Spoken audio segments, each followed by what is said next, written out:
other ancient Egyptian burial grounds, King Tutankhamun's tomb stayed hidden and free of unwanted thieves for 3,000 years. One reason was that the tomb was smaller than average and tucked away in a place called the Valley of the Kings. This area was already being extensively explored by the time they stumbled upon Tut's spot. The entrance was all covered in debris from building a nearby tomb, which must have also helped keep it a secret. There were also zero writings or signs on the outside of the tomb. Time passing also played a part in keeping it in amazing shape until the 1920s, when a man named Howard Carter finally made it in. But was Carter that big of a hero? Some recent findings say he might have been sneakier than initially thought. People used to think Carter wasn't just a glorified treasure hunter, he was a true archaeologist. Before Tut, he had been on a relentless quest for Egyptian artifacts. He discovered his interest in these unusual objects when he was a child, and soon started drawing the sculptures and inscriptions that were found in ancient tombs.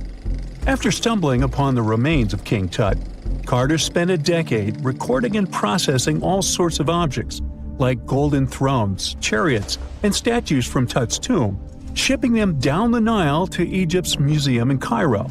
Well, at least that was the official story. More recent discoveries claim that not all of the objects made it to Egyptian officials.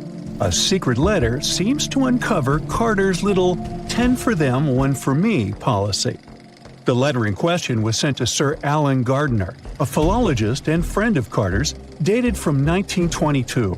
In these writings, Carter mentioned having found the tomb and was asking his buddy for some advice. In another letter from 1934, Gardiner seems to be thanking Carter for an amulet, which was sent to him as a thank you gift. Carter was adamant that it didn't come from Tut's tomb, but evidently it did. Even the British director of the Egyptian Museum was onto Carter's sneaky endeavors, but couldn't prove it. He compared Gardiner's amulet to others from Tut's tomb, and lo and behold, they were a perfect match. Gardiner was so disappointed to have been put in such a sticky situation that he vented to Carter in another letter. Deciding to be a good friend, Gardiner didn't throw the famous archaeologist under the bus. Instead, he advised Carter to take those stolen goods back to Cairo, just like he'd advise you to like this video and subscribe to the Brightside channel for more amazing videos on the most unique topics in history. It's not the only shady piece of information on Carter's post-discovery behavior. In 1947, a man named Alfred Lucas, who used to work with a controversial archaeologist, gave some information in an obscure journal in Cairo. He claimed that Carter sneakily cracked open the burial chamber door himself. Then he sealed it back up like nothing had happened before the official uncovering. Now, why would he do that? Well, the same theory suggests that Carter and his crew might have entered the tomb early so they could get their hands on some ancient goodies. Obviously, these people couldn't risk having such objects sold while they were still alive, but made sure they were auctioned off after they passed. Carter, though, never confessed to anything. He made no official denial either, but the Egyptian government couldn't risk any more mysterious disappearances, so they prohibited him from entering the tomb for a while. Some have connected this apparent stealing to the curse of King Tut. If you've never heard of it, know that it became quite the scary tale soon after King Tutankhamun's resting place was uncovered. It claimed that anyone messing with the tomb of the boy pharaoh would face some serious bad luck. It's not all dramatic like a mummy going on an aggressive spree, but word got out that the people involved in disturbing King Tut's lair met some mysterious, untimely ends. The main untimely passing related to this supposed curse is that of George Herbert, the 5th Earl of Carnarvon. He was this British aristocrat who helped fund the search for the tomb. He passed away just a year after the tomb was opened. Now, people love to call it mysterious, but it turns out that Herbert was already in pretty bad shape health-wise when he got to Cairo, and he ended up getting taken down by a regular disease. Now, let's talk numbers. There were a lot of people linked to this tomb opening – security guards, archaeologists, and supporting staff. And sure, a few of them did pass not long after the tomb started receiving visitors. As much as we'd like this curse to be true for the sake of, good storytelling, statistically, if you have a bunch of people connected to opening a tomb, you'd expect some passings just by random chance. The average lifespan for those supposedly targeted by the ancient curse was more than 20 years after the spell was supposed to kick in. Herbert's daughter even lived until the 1980s, that's half a century later. And Howard Carter himself lived until 1935, a solid 16 years after the big reveal. Some have suggested that the whole curse was nothing more than a careful PR strategy. You see, when Tut's tomb was found, Howard Carter wanted to make a priority out of keeping nosy reporters away. So he might have come up with a curse hanging over anyone entering the Boy King's resting place. But what was stolen from King Tut's tomb anyway? Well, some jewelry to begin with. It might have been snatched by Howard Carter himself, according to a French specialist. He did some intensive research by looking at old pictures taken from inside the tomb back in the 1920s. He compared those images to various objects from museums and auction houses. He soon started to piece together the whereabouts of some of Tut's jewelry. First up, there's this collar that used to be on Tut's chest. It was all broken into pieces, and some parts went via Carter to the Nelson Atkins Museum in Missouri. Meanwhile, other bits ended up on a necklace owned by some unnamed people who tried to sell it in 2015 but failed. Even the Nelson Atkins Museum agrees, as they've confirmed the information on their website. Then there's a headdress piece. Some beads from it that once belonged to Tut apparently got stolen by Carter too. They were also strung into a necklace and are now being held at the St. Louis Art Museum. Another fancy collar made out of glazed ceramic magic spent some time at the Met, far away in New York. Thankfully, it was sent back to Egypt a bit over a decade ago. This seems to have been, as you'd expect by now, also stolen by Carter. Missing artifacts aside, King Tut still gave a ton of amazing objects that helped us learn more about this incredible ancient culture. Starting with the famous burial mask. It's this massive 21-inch gold art piece with semi-precious stones and glass paste. It weighs 22 pounds and showcases the boy pharaoh with a long beard and a headdress with a cobra and vulture. On the back, there's this spell from an important ancient Egyptian spiritual book that's supposed to make sure it works just as well in the afterlife. Tut was also apparently a board game enthusiast. They found 4 board games in his tomb, some made of ivory. Archaeologists also found a pair of gold sandals, though you'd imagine they were more for show than for comfort. In fact, the pharaoh probably never wore them in his lifetime. Now, speaking of fashion items, it turns out Tut was quite the fancy ruler. They even found a mannequin in his tomb that was used to pick out, adjust, and store his outfits and jewelry. The boy king seemed to have also enjoyed some music, based on the 2 trumpets historians found in his tomb. Though they were played back in 1935 in a BBC broadcast, the instruments are today considered too fragile to be maneuvered. Ever since Plato wrote about the allegory of Atlantis, humanity has been fascinated with the possibility of the discovery of a thriving underwater civilization. Fancy joining me on a trip to a few historic underwater sites? Let's see what we can find out about ancient civilizations. The first one on our list is what is being called the underwater Stonehenge.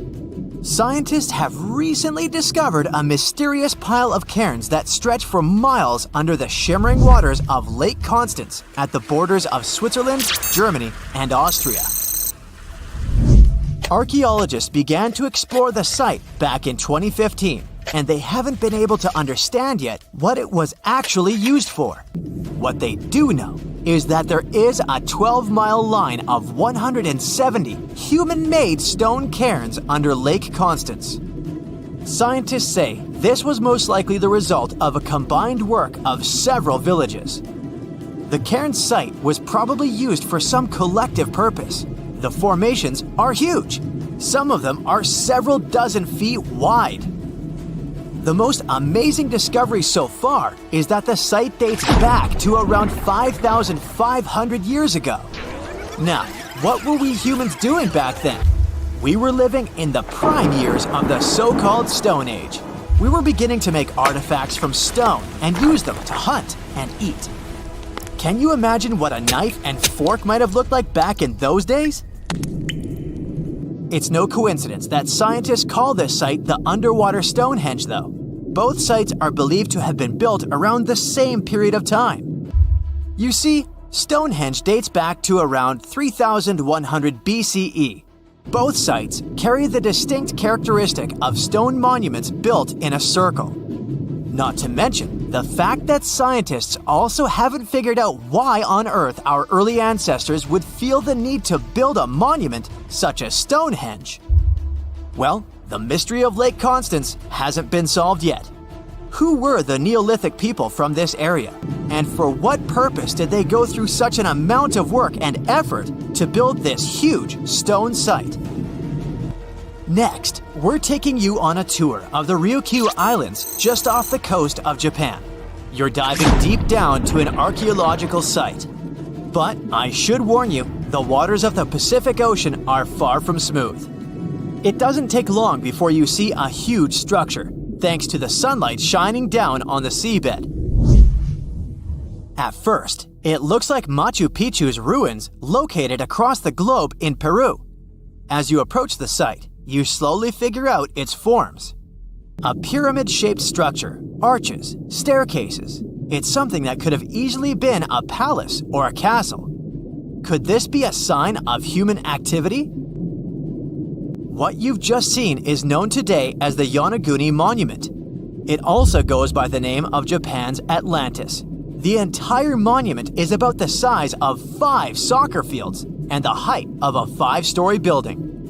Its most surprising feature is its expanse of terraces. Explorers and scientists believe that Yonaguni might be 10,000 years old. But whether it's a human-made structure or a natural formation is still under debate. For Japan's top marine geologist, Professor Masaki Kimura, Yonaguni is the heritage of a lost civilization. Kimura has dived to the bottom of the ocean to explore the ruins over 100 times over the past 10 years. According to him, there are clear signs of human activity down there. On the monument's surface, there is a triangle-shaped concave that is a historical symbol of water fountains in the region. There's also a giant turtle carved on the eastern side of the structure. And, according to Kimura, turtles have an important cultural meaning. Several pieces of stone tools have been recovered from the site. Their estimated age is around 10,000 years. However, not all scientists support this theory. For many, Yonaguni is the result of thousands of years of erosion. The fact that the monument is composed of one massive rock leads them to believe it's not human-made. The defined edges and flat surfaces resemble a natural formation in Northern Ireland, known as the Giant's Causeway. The basalt columns look like the ruins of a palace, but they're actually the result of volcanic activity in the region. Now, you're flying to the coast of Greece, 4 hours away from Athens. More specifically, you're in the Peloponnese Peninsula. You dust off an old snorkel and head for a free dive on a bright sunny day. Sometime into the dive, you start noticing patterns on a seabed. 13 feet below the surface, outlines of familiar objects start to appear, one by one. As you continue swimming, what looks like the outline of an entire city emerges in front of your eyes. Are you wondering how water could have taken the whole city? Rocks are perfectly aligned into what appears to be the foundation of a building. This is Pavlopetri, an ancient city you've probably heard about for the first time. It was discovered by Nicholas Fleming, a British oceanographer, when he was on vacation in Greece. He had heard rumors about Pavlopetri's existence and indeed found several artifacts on the seafloor. He went back to the area a year later with the team, they found a site filled with pots, storage vessels, and tools. A kernstone, for instance, is a tool used for grinding grains and turning them into flour. Multiple amphoras indicate that this settlement dates back to the Bronze Age, 5,500 years ago, when people started living in towns. The settlement is believed to have existed for over 2,400 years. Today, Pavlopetri is considered the oldest submerged town ever discovered, and what's impressive is that it wasn't a simple village. It was a vibrant port city with stone buildings, a marketplace, streets, and even squares. The next stop on our voyage is one of today's most famous underwater cities that has been turned into an archaeological park. The city of Port Royal in Jamaica exists only below the surface, but in 1692 it was one of the wealthiest cities in the Western Hemisphere. Port Royal was the center of the British Empire at the time and an important trade city that attracted people from all over the region. It was also home to real-life pirates of the Caribbean. On the morning of June 7, 1692, the people of Port Royal met a different fate than they had probably expected. The city woke up shaking. People were thrown out of their beds by the power of a massive earthquake, ranking 7.5 on a Richter scale. One survivor said he had seen Earth opening up and swallowing the whole town. What he said could be true, as the city was mainly built on sand. The ground swallowed buildings, roads, you name it. Geysers erupted, and finally, waves as big as 10-story buildings hit the city. About 33 acres of the city disappeared under the water. Amazingly, most of its 17th century remains are still in good condition under 40 feet of water. Archaeologists have found taverns, storage rooms, kitchens, and recreational buildings used for diverse purposes. You can also see a grand lion statue, a submerged bridge, and many picturesque arches.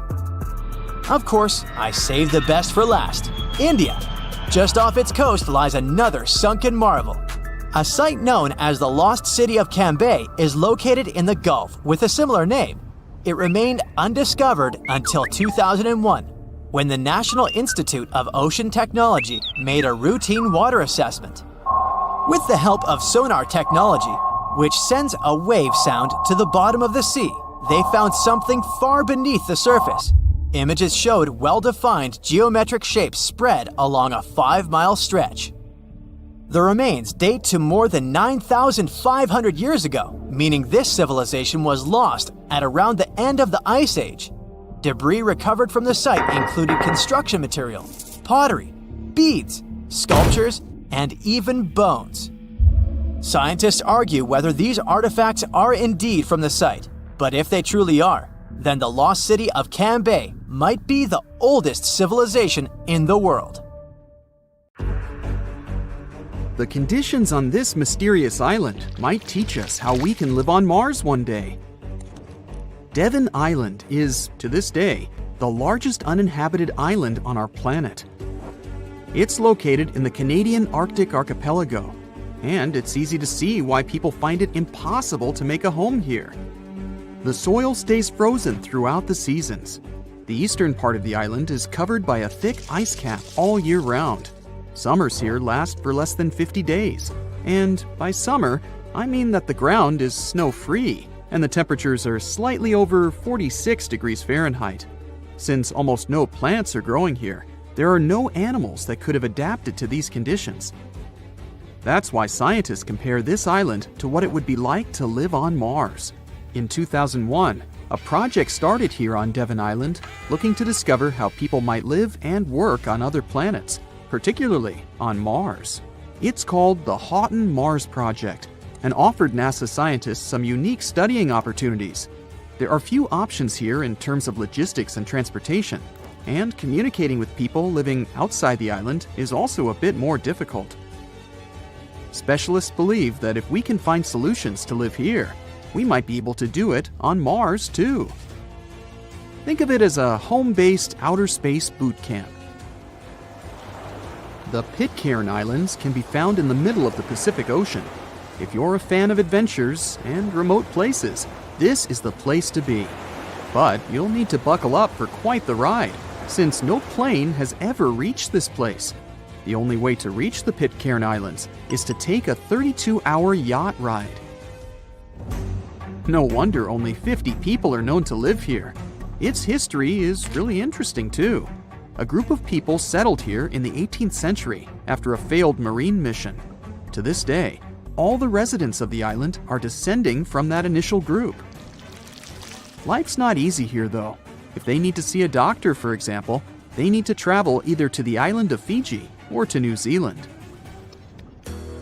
Now let's head over to Mexico, where recent technology has allowed scientists to explore some fascinating cenotes, which were previously unknown.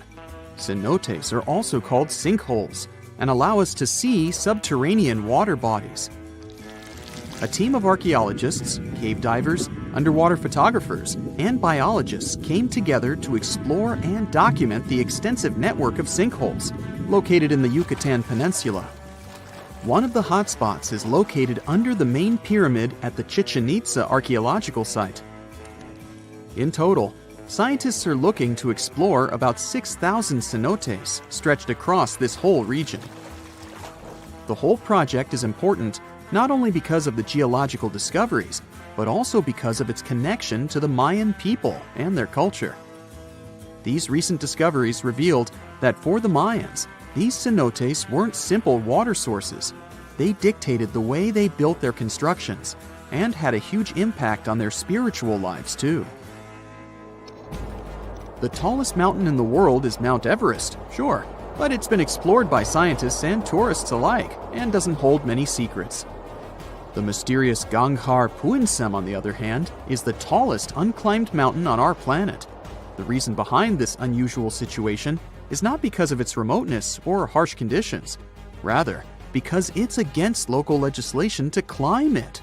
It's located in the South Asian territory of Bhutan, and the name of the mountain translates to the White Peak of the Three Spiritual Brothers.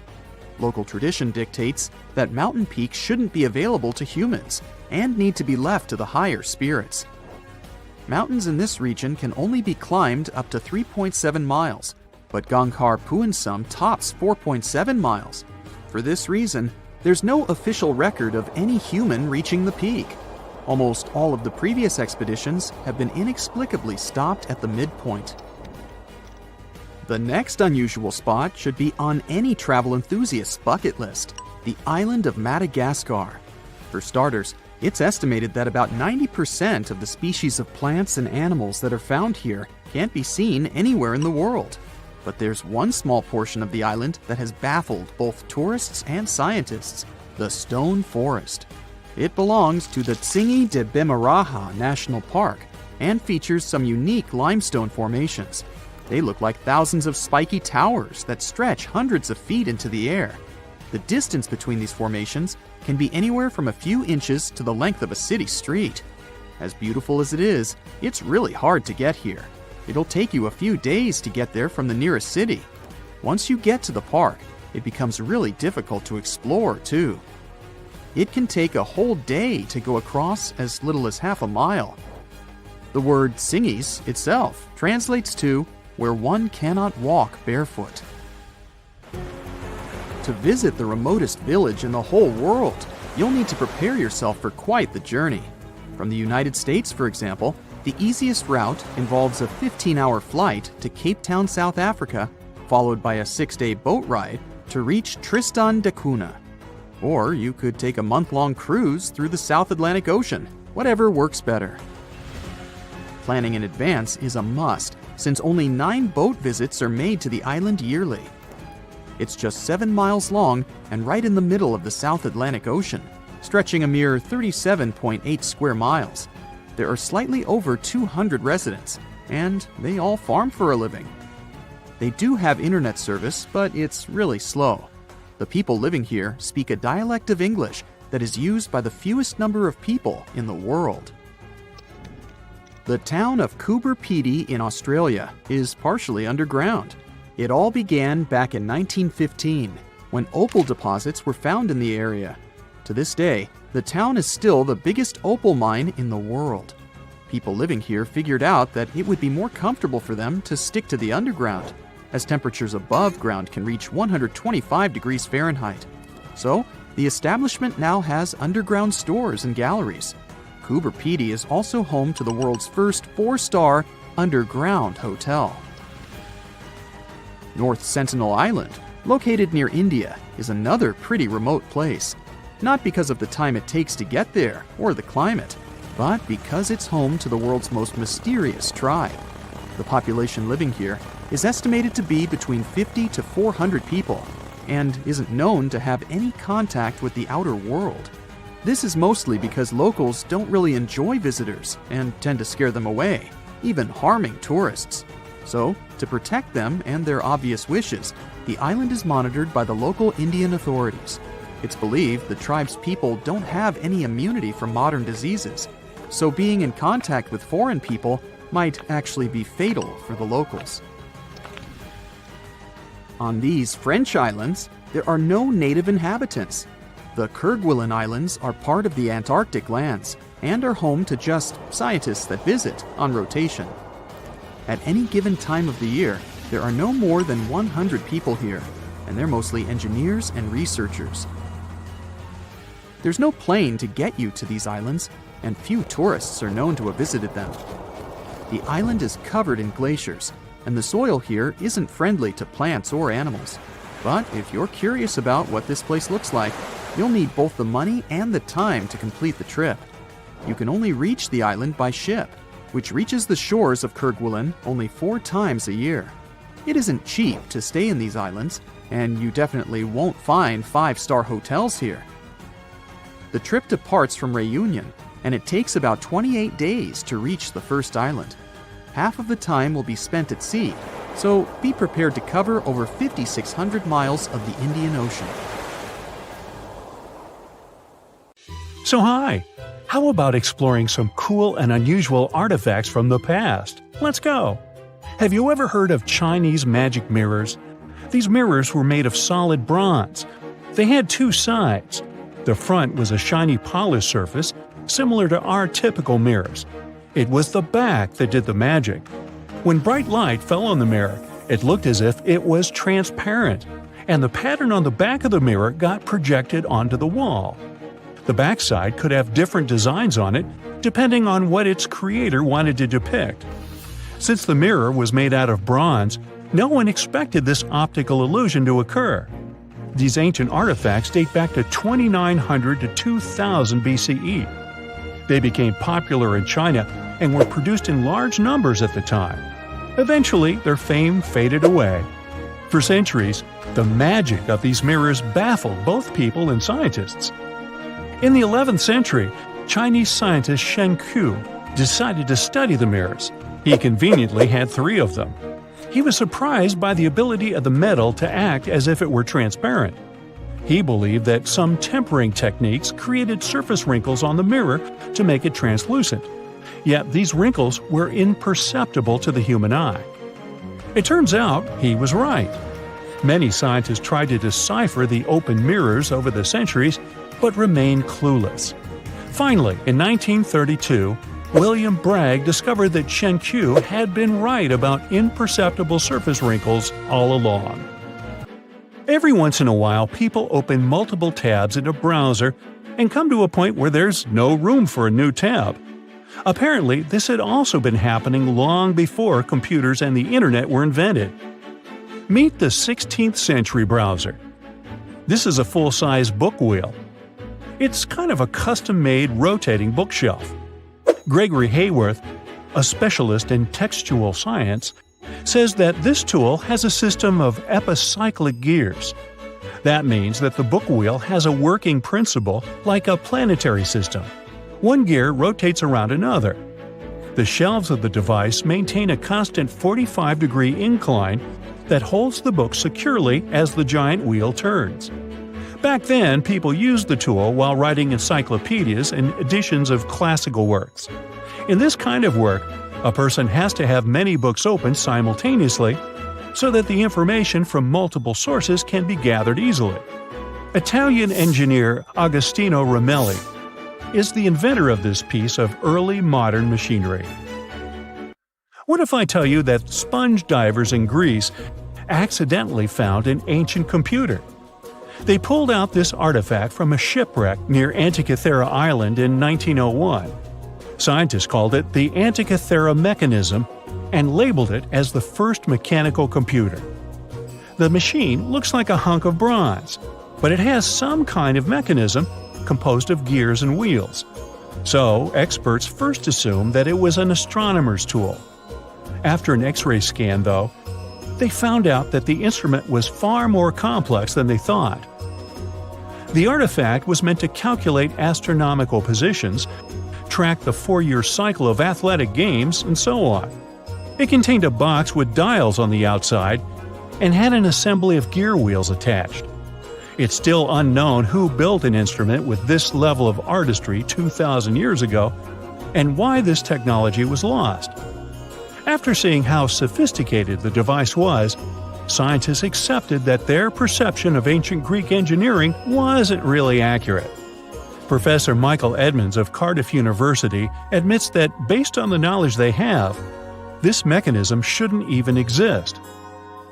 Edmonds says the machine is one of a kind and its astronomical calculations are precise. For him, the Antikythera mechanism is more valuable than the Mona Lisa.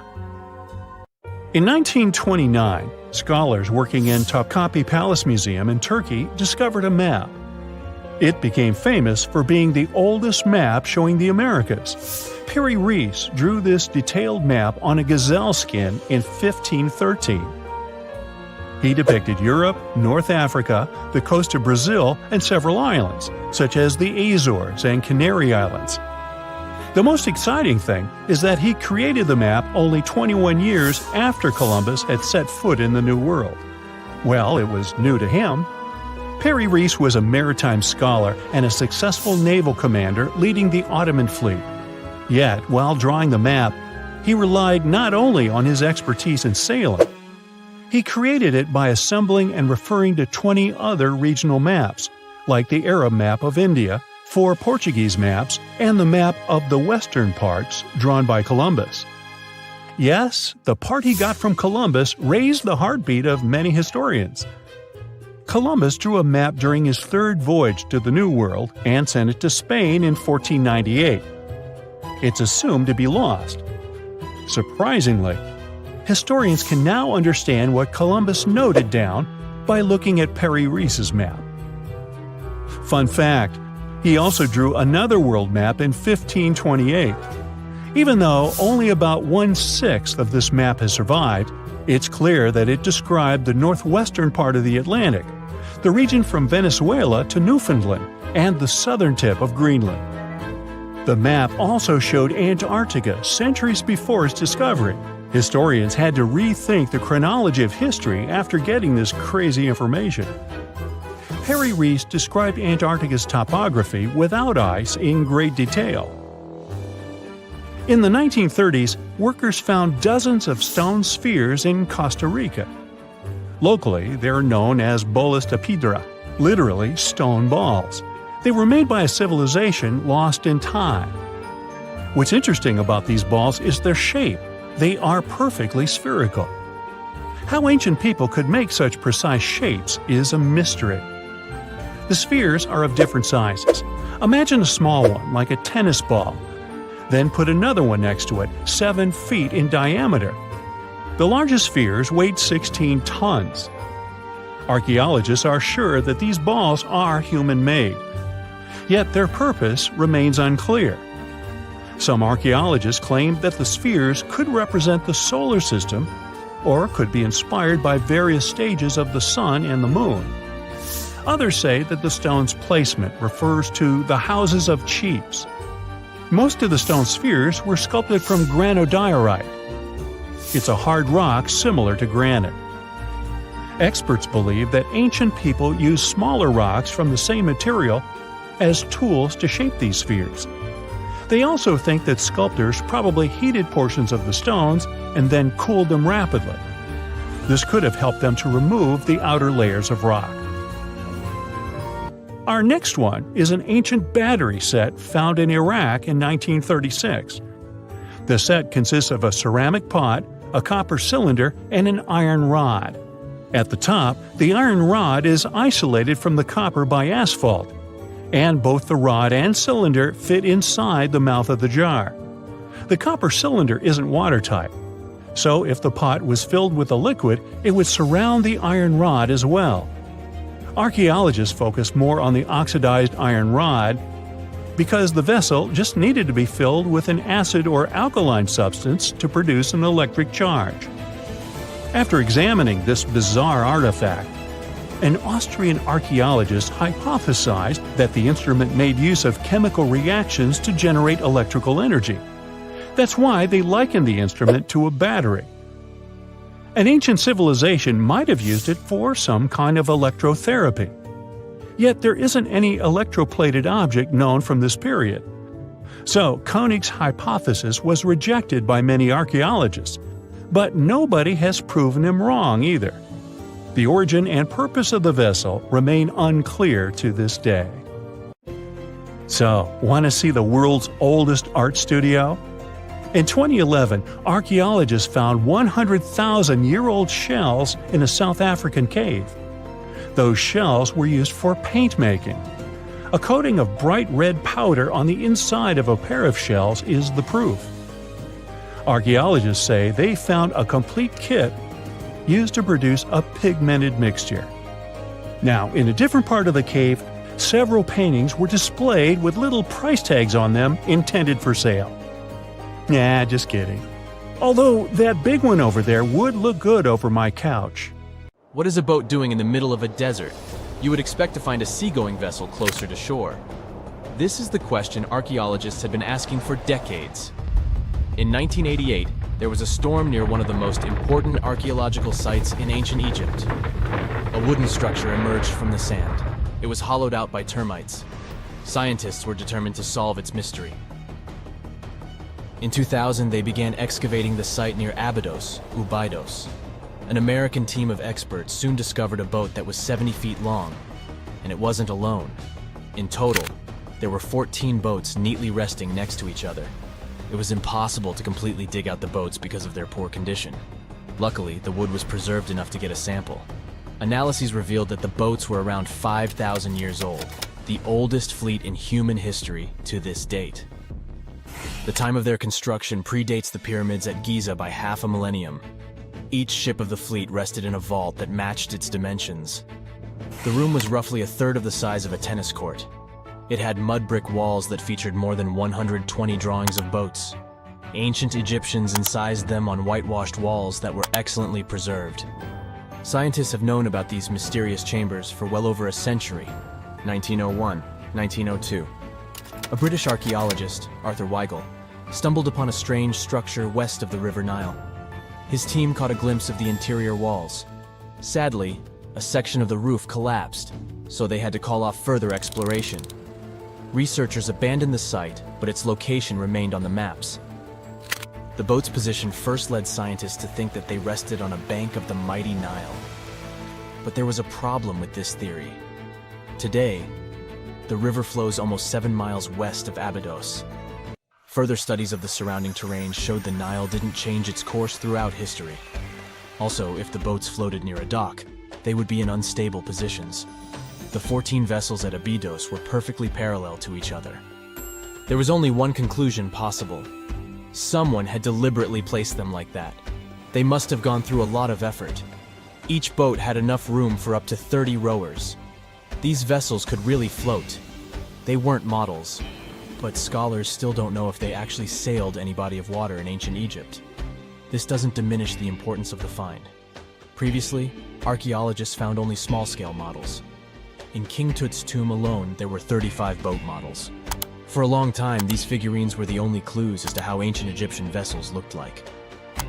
The boat's design confirms that they were the real deal.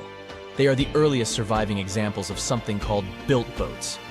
Ancient people constructed primitive vessels by hollowing out large tree trunks. The alternative was reed that was tied together to form a raft. The boats at Abydos had planks tied together. This was a major breakthrough in shipbuilding. During their lifetime, The boats must have seemed impressive. Timber was a valuable commodity at the time. There was no wood in the desert. Cedar had to be imported from Lebanon. The only person who could afford such luxury was the pharaoh. Studying the area around the ancient fleet provided more answers. Scientists discovered a mud brick structure where Egyptians worshipped the pharaoh. Its approximate date of construction matches that of the wooden boats. The same bricks out of which this building was made were used to encase the fleet. At the time of their construction, the rooms they were stored in had a ceiling. That's the section that archaeologists stumbled upon in the early 20th century. Just like mummies and coffins, these marvelous ships rested inside splendid vaults. The exterior of these rooms was also impressive. The outer walls originally had a plaster of white limestone. It reflected sunlight. In the desert sun, the structure housing the boats must have shone from miles away. Ancient Egyptian builders used the same technique to cover the pyramids 500 years later. Today, their surface looks jagged, but it wasn't always like this. When they were constructed, the pyramids had a top layer of fine white limestone. Their surface was smooth and it gleamed in the sunlight. Instead of stairs, the outer layer of the pyramids was more of a sleek ramp. Archaeologists were left with one final question. Which pharaoh owned the fleet? The answer lay just a mile from the site. This is where the tomb of a pharaoh from the 5th dynasty rested, King Senwosret III. Its time and style of construction matched the ones of the chambers with boats. The very end of his rule might explain how the boats ended up in the middle of the desert. The pharaoh probably passed away in northern Egypt. Then his body was transported down the Nile to Abydos in a marvelous procession of decorated boats. The vessels were later lowered to chambers near the final resting place of their owner. This had a symbolic meaning. In the ancient Egyptians' belief system, ships played a key role. Their supreme deity was Ra. He traveled through the sky during the day in the form of the sun. At nighttime, he sailed through the netherworld in a solar boat. The pharaoh identified himself with Ra. That's why he needed boats in the afterlife. That was the only way to regenerate himself. Just as the sun rises every day above the horizon. This belief existed for thousands of years.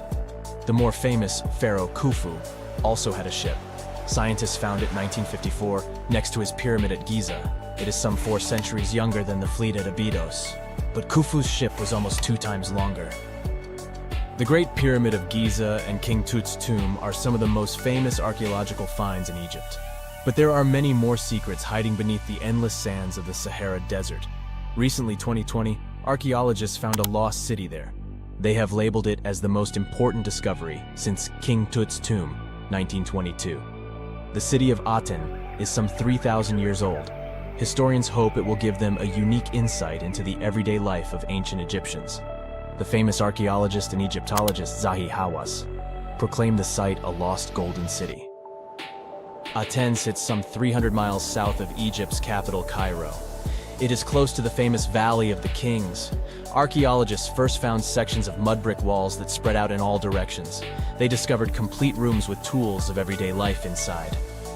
The research team unearthed a bakery, a residential neighborhood, and an administrative district. They all date back to the time when the Egyptian civilization was the wealthiest in its long history. They were also the first to make objects from iron. In 1911, scientists found a set of iron beads near a village in Lower Egypt, El Gerza. These are the earliest known iron artifacts. The discovery is literally out of this world. Ancient people made them by beating into shape a piece of a meteorite. The 9 beads were once part of an ornate necklace. They are now blackened and corroded, which is perfectly normal for a piece of jewelry that is over 5,000 years old. They consist of an iron-nickel alloy. Researchers were impressed by the skill of ancient jewelers who processed the beads. Their craftsmanship is more impressive when you think that they didn't know the stellar origins of the material. The Great Pyramid of Giza also has a remarkable feature. An international research group investigated the electromagnetic response of the structure to radio waves. They found that the pyramid has the ability to concentrate electromagnetic energy inside it. This occurred inside its chambers as well as under the pyramid's base. It contains an underground, unfinished chamber. It seems that the electromagnetic response is connected with the properties of limestone, the Great Pyramid's main building material. The research results might have a practical application. The way solar cells and nanosensors function could be improved by this remarkable find. Stonehenge wasn't a witchy monument to travel through time. It was actually constructed as a hope to build a different future. Recent research just found out that the monument was probably raised as an attempt to reunite the Britons during a period of big division. The thread of this story lies on the altar stone, the monument's most iconic rock. For years, scientists believed that the stones used in Stonehenge, including the altar stone, came from the nearby Preseli Hills in Wales. In this scenario, Stonehenge would have been built by a local community. That is, Neolithic people who would have found easy-to-access materials to build a ceremonial mound, a sundial calendar, and a final resting place, all in one. Things changed when another discovery was made. In 2018, leading-edge research pointed that the altar stone actually came from the River Tay region in northeastern Scotland, which is located over 400 miles away from Stonehenge. Scientists found similar rocks as such in Scottish monuments. You see, the altar stone is a recumbent stone, laying on its side. Many of the rocks were found in ceremonial stone circles in Scotland, and they are unique to this region. When this discovery broke through, it got archaeologists thinking. Maybe Stonehenge wasn't just a local project, but a wider collaboration between different tribes and communities across Britain. To understand this, we need to rewind to around 3000 BCE. That's when Britain still wasn't a unified country per se. Rather, it was a patchwork of tribes such as those coming from southern or eastern Europe, each with their own customs and beliefs. As an island, Britain's population changed many times. Britain was mainly composed of farmers who descended from people from the Middle East and arrived on the land around 6,000 years ago. This group thrived in the area until 2500 BCE, when another group coming from the regions of the Netherlands and Germany started to appear. These ones, also known as the Beaker people, were responsible for the large population turnover that Britain experienced during the Neolithic period and the years that followed. The Beakers were called so because of a specific type of pottery they used to make and bury their loved ones with after their passing.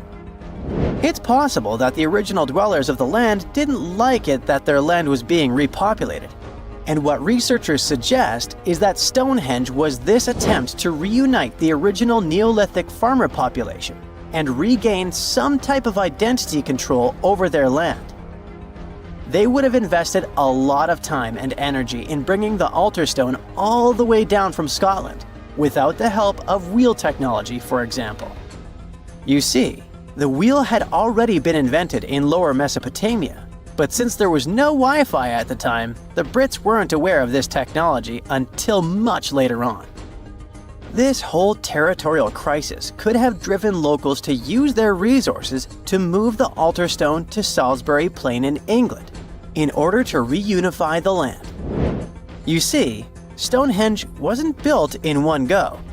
Its history dates to around 3000 BCE. That's when the monument was just a circular ditch and bank, known as a henge. Inside, they placed wooden posts and possibly totem-like carvings. This version of Stonehenge wasn't about rocks yet. It was more of a ritualistic place and possibly a final resting place. They found several cremation pits from this period, making it the oldest resting place in all of Britain. It was only around 2600 BCE that the blue stones came around. The naming might be a bit misleading since they're not literally blue rocks. They have a bluish tinge to them when they're freshly broken, hence the name. These smaller rocks probably came from the Preseli Hills in southwest Wales, which is about 150 miles away from Stonehenge. Some researchers say that the ancient ones believed that blue stones had healing qualities. So we can maybe guess why they went through all of the trouble to move them from Wales to Salisbury Plains, huh? A little bit later than that, circa 2500, that's when we start having the Stonehenge we know and love today. That's when the Sarsen stones started to arrive. The sarsens are Stonehenge's huge stones. I mean, each sarsen can weigh around 25 tons. That's as much as 3 African elephants stacked together. The sarsens make that iconic outer ring circle. Supposedly, that's also when the altar stone was moved from Scotland directly to the heart of Stonehenge. The altar stone is the largest of the blue stones used to build Stonehenge. Today, the altar stone lies recumbent at the foot of the largest trilithon of the monument. In case you don't know, the trilithons are the horizontal stones used to form those famous arches we see today. And here's where the story takes a twist. For nearly a century, scientists believe that the altar stone came from the same area as the blue stones, the Preseli Hills in Wales. It made sense back then. If you're already hauling stones from Wales, why not grab a special one to be the so-called altar? Except that theory started crumbling in 2018, when a team of researchers decided to dig deeper. They used advanced geochemical analysis to pinpoint where the altar stone's sandstone actually came from, and it turns out it wasn't Wales. Instead, the results pointed north, specifically to the Orcadian Basin in northeastern Scotland, 400 miles from Stonehenge. This revelation changed the whole script of Stonehenge's story. How would they move the rocks, you may ask? Well, there's an old theory known as the ice road that suggests that the rocks were moved by natural icy pathways that formed during the winter. This way, they could slide the rocks down all the way to Stonehenge. But hey, if we're talking about a distance of over 100 miles, that's not too realistic. Anyways, this theory was debunked because it was warmer back then than it is today. There's also the river theory that suggests that the rocks were floating along the river from the quarry to the site. But if we're talking about sarsen rocks, they're too heavy to float. So there goes this theory. What we're saying is, no one knows how the rocks were moved. Another interesting info came from all the research done in Stonehenge. A recent laser survey of the stones revealed the different stone working methods used and has shown that some parts of the monument were more carefully finished than others. In particular, the northeast side and the inner faces of the central trilithons were finely dressed. FYI, a trilithon is one of Stonehenge's most famous shapes. It's when 2 huge monoliths receive a third one on top of them, connecting the 2 together. This fancy word is just Greek for having 3 stones. But anyway, the bigger question, and maybe why Stonehenge is so famous, is why it was built in the first place. You see, Stonehenge's entire layout seems to have been carefully planned to align with the movements of the sun. The monument's architecture is particularly attuned to the solstices, the shortest and longest days of the year. During the summer solstice, the sun rises perfectly in line with the heel stone, casting light straight into the heart of the stone circle. A spectacular, almost magical sight that surely wowed its ancient audience. But it's the midwinter solstice that seems to hold a special connection to the altar stone. As the sun sets on that day, its light aligns with the altar stone at the center of Stonehenge. To the builders of Stonehenge, this alignment may have symbolized more than just celestial precision. It likely carried profound ancestral and spiritual significance. The altar stone, illuminated by the setting sun, could have been seen as a bridge between worlds, connecting the living with their ancestors, the earth with the cosmos, and the present with the eternal. In a world without calendars, clocks, or weather apps, the solstices were everything. They marked the rhythm of life, guiding agricultural cycles and spiritual rituals alike. So Stonehenge wasn't just about the stones or the people who built it, but perhaps a way to honor their ancestral roots in an ever-changing world. You are lost deep within the jungle in the Yucatan Peninsula in Mexico. There are strange noises all around you, and to make it worse, the sun is setting. Soon, you'll be alone in the middle of an unknown rainforest. Guess it was a pretty bad idea to come looking for El Dorado on your own, wasn't it? You keep walking as fast as you can when suddenly, wait! What's this you're seeing? It looks like large stairways made out of stone. This definitely doesn't look natural, so you take a picture. Maybe you didn't strike gold, but you might have just found something relevant. Congratulations! You found Tut, a long-lost Mayan city, hidden 37 miles into the jungle. The name literally translates to stone column. Stone was probably in at the time, so these guys used a lot of it to build their pyramids, houses, and even ball courts. If you ever thought that Europeans invented ball games, think twice. Mayans love to play ball games for recreational purposes. Tut is part of a series of other long-lost Mayan cities that are being discovered with the help of new technology nowadays. We'll talk more about the other ones in a jiffy. Perhaps the biggest surprise of this one is that it was surrounded by wetlands, which is why the city was built on high ground. The city was monumental, covering an area of over 120 acres. That would be as big as 90 football fields right next to each other. Scientists have found proof that Tut had pyramids of up to 49 feet high, and that it was likely an important social hub between 250 and 1000 CE.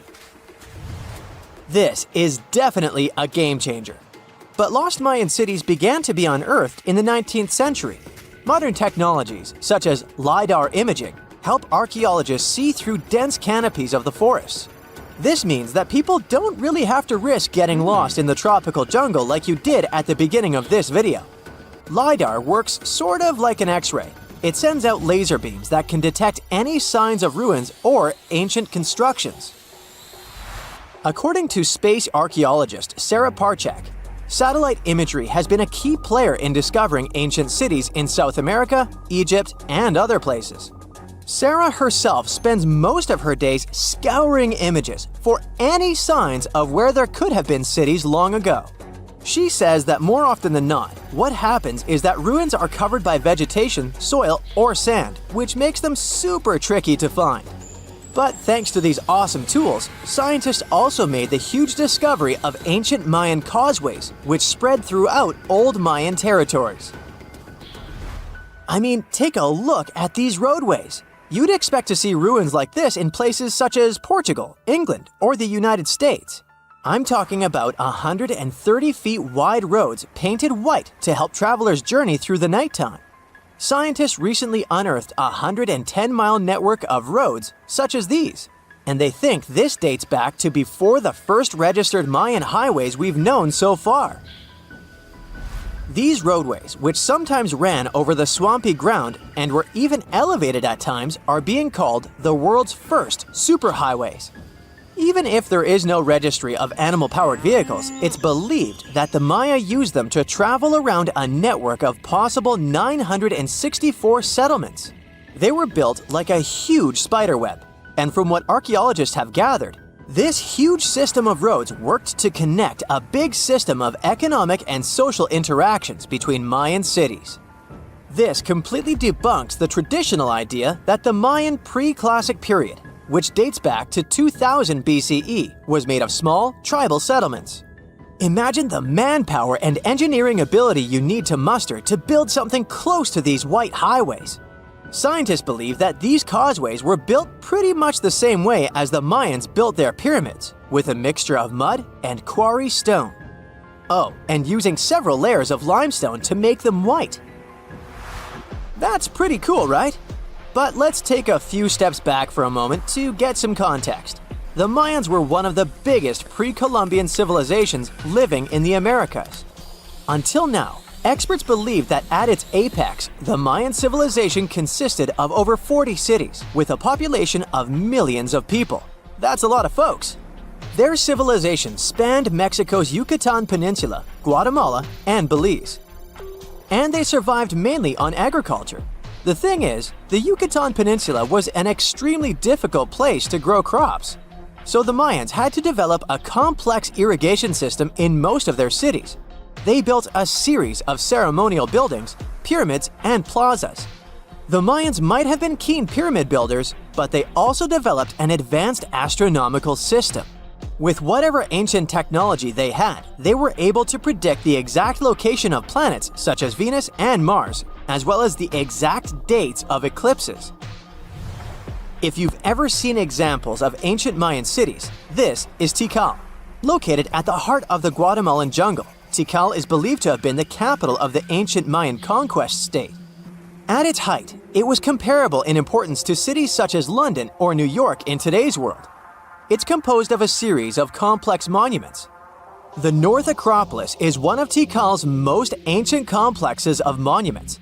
Built solely by human hands around 350 BCE, it served as the resting place of kings and chiefs.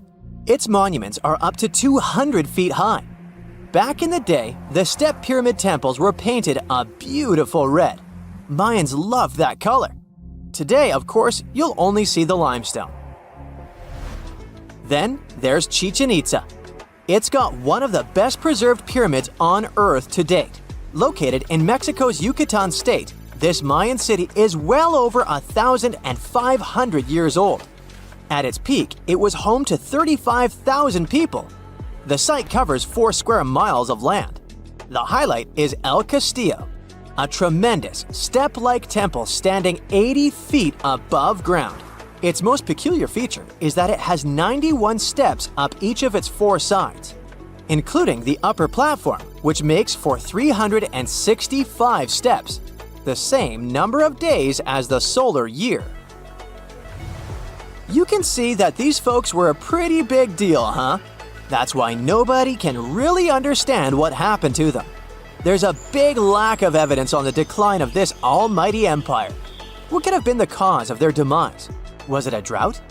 New research in 2017 did bring some new discoveries into the mix.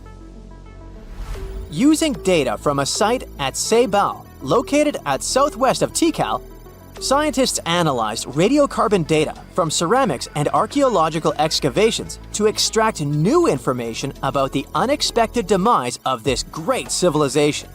The information shows that instead of a sudden collapse, the Mayans most likely fell in waves of social instability and political crises. These events are believed to have deteriorated Mayan city centers and began causing the dispersion of the Mayan population. It's hard to pinpoint the exact causes, though. But hey, recent discoveries are shedding a big light on humanity's past. Not only about the Mayan Empire, but about other long-lost civilizations of South America.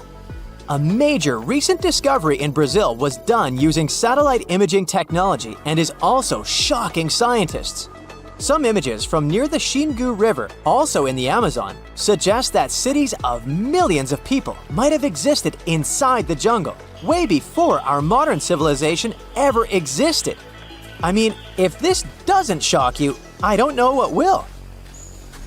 Satellite imagery also detected a network of trenches dating back to 200 and 1200 CE in the Bolivian Amazon forest. These proofs suggest settlements that could have supported around 60,000 people right in the middle of the Amazon forest.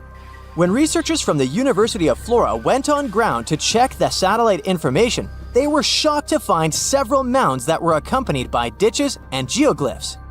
Archaeologists also found remnants of carefully designed walls centered around plazas, much like the type of construction done by the ancient Mayans. Imagine working 7 days a week on a large-scale construction site. You, along with thousands of others, carry millions of stone blocks and put them on top of each other according to a complex system. You work without modern construction equipment. You have no air conditioning or constant access to water. It's so hot outside that you can fry eggs on the road. You've been building the pyramid for decades, and now, when it's finally done, you enjoy the result of the colossal work of thousands of people.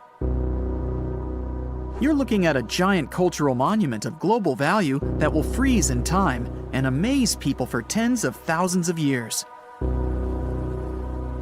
A few thousand years have passed. People in the 21st century see the pyramids and are like, wow, I can't believe humans have built this. Yeah, the people who built the pyramids wouldn't have appreciated such a theory. But actually, There are reasons to believe that people built it using some fantastic technology. From the outside, it seems the Great Pyramids are just big triangles of stone. People just put some heavy blocks on top of each other, and that's it. In fact, the design seems too perfect to be true. The pyramid consists of more than 2 million blocks. They lay so close to each other and are so even that you couldn't squeeze even a thin sheet of paper between them. Scientists still can't figure out the exact technology for building the Egyptian pyramids. One of the biggest and most famous is the Great Pyramid of Giza. This huge construction, well known all over the world, has one big secret. There should be a capstone on top of the pyramid. It's a triangular-shaped stone block, a small pyramid on top of a huge one. It's also called a pyramidion. The builders of ancient Egypt made it out of granite and limestone and covered it with gold. No records or old drawings prove that there was a pyramidion at the top of the Great Pyramid of Giza. But there's another ancient Egyptian structure with such a triangle, the Red Pyramid. It was built before the Great One, and its capstone has survived to this day. Archaeologists have found and reconstructed it. But where could the capstone of the Great Pyramid be? It's a mystery that still has no answer. Some are sure that some thieves have stolen it from the top. Maybe they just climbed up and pushed the pyramidion down. It makes perfect sense. The capstone was probably the most valuable element of the pyramid. Many scientists and archaeologists still don't know its exact purpose. Some believe that this peak covered with gold glorified the pharaohs. The capstone reflected moonlight at night and illuminated the entire space around it. During the day, the capstone reflected sunlight with its shiny surface. You could have noticed it from afar. The top of the pyramid was a kind of guiding star for lost travelers. All other stone blocks of the pyramid consist of limestone. People polished them to make them look shiny. In the past, they were even glowing and reflected light. You could see glowing pyramids from space, although they looked like tiny lights. Over thousands of years, winds, sandstorms, and rains have changed the pyramid's appearance. If people had taken care of them all this time, they would have looked like something out of science fiction movies, or the pyramids from Las Vegas. But unfortunately, we will never see their original appearance. Some archaeologists and scientists believe that the capstone could absorb the sun's energy and distribute it evenly throughout the pyramid. No one knows precisely why the Egyptians needed this technology. There's a theory the pyramids are ancient energy systems. The pharaohs applied this energy to use some unique technologies that were more advanced than all the achievements of the 21st century. And the triangular shape of the pyramids was ideal for boosting this electromagnetic energy. In theory, solar radiation, or electromagnetic forces, accumulated at the top of the pyramid, filled the inner rooms, and then went down the walls to the base. Any surface distortion could prevent the flow from spreading, so they had to create a perfectly smooth surface. That's why they installed the blocks so that nobody could squeeze a needle or razor blade between them. Many people believe in this theory because they built the pyramids from limestone. This material can hold energy inside itself. In the inner part, they created granite deposits to cause air ionization, that is, to create an electric charge. They also dug channels under the pyramid for water to transmit electricity. And at the top, they put a gold capstone, the best conductor of electricity. So, this is how you get a great power generator. Different cultures used similar technologies to create electricity all over the world. But these are all theories. If it had been working, humanity would have used these technologies today. There are mentions of the metal industry, chemistry, engineering, physics, mathematics, and astronomy in some ancient records. Most scientists don't believe in all these things. We know the detailed stages of the technology's development in different cultures. In the 21st century, Scientists, historians, and anthropologists can track the evolution of all modern devices. If people had created some technological inventions in ancient times, the history of the world would have looked different. Perhaps all the achievements of antiquity could have been wiped off the face of the earth by global cataclysms. And it can happen to us. Just imagine how people would dig up a laptop in 5,000 years. Perhaps they wouldn't understand what kind of device it is. Another Egyptian wonder surrounded by mystery is the statue of the Sphinx.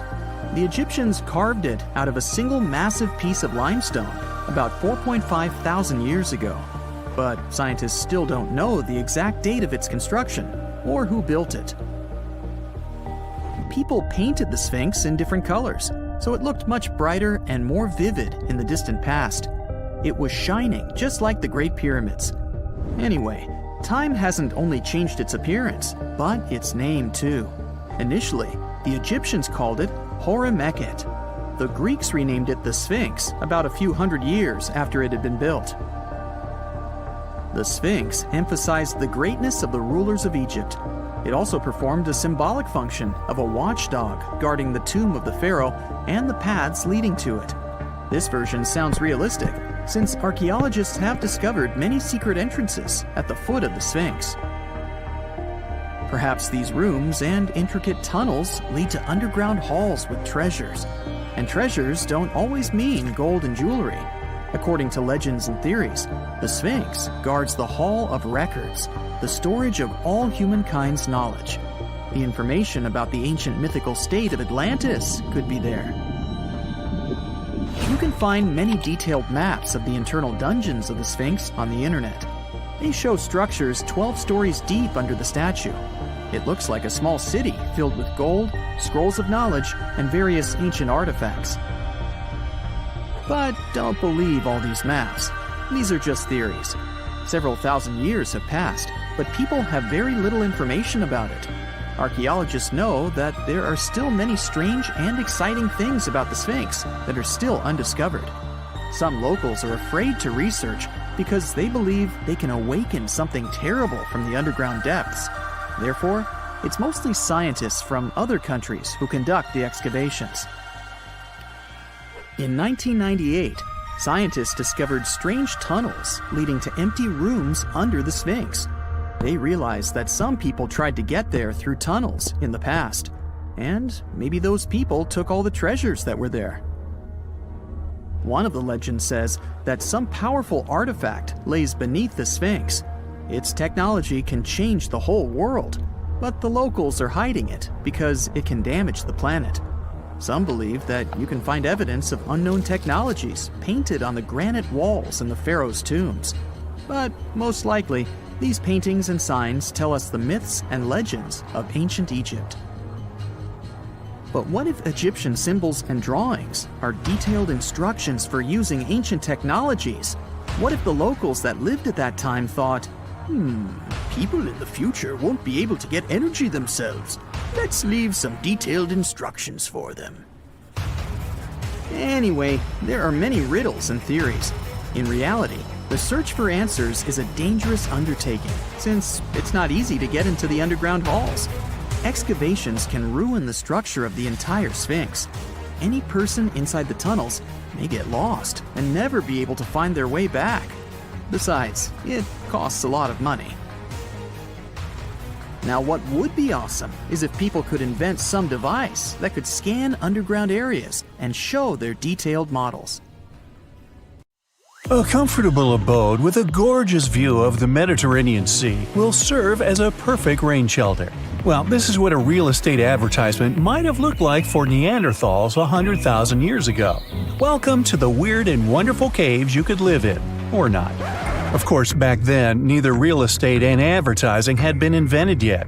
Never mind the fact that Neanderthals couldn't build houses and often lived in caves. Yet, one of those caves looks an awful lot like a residential building.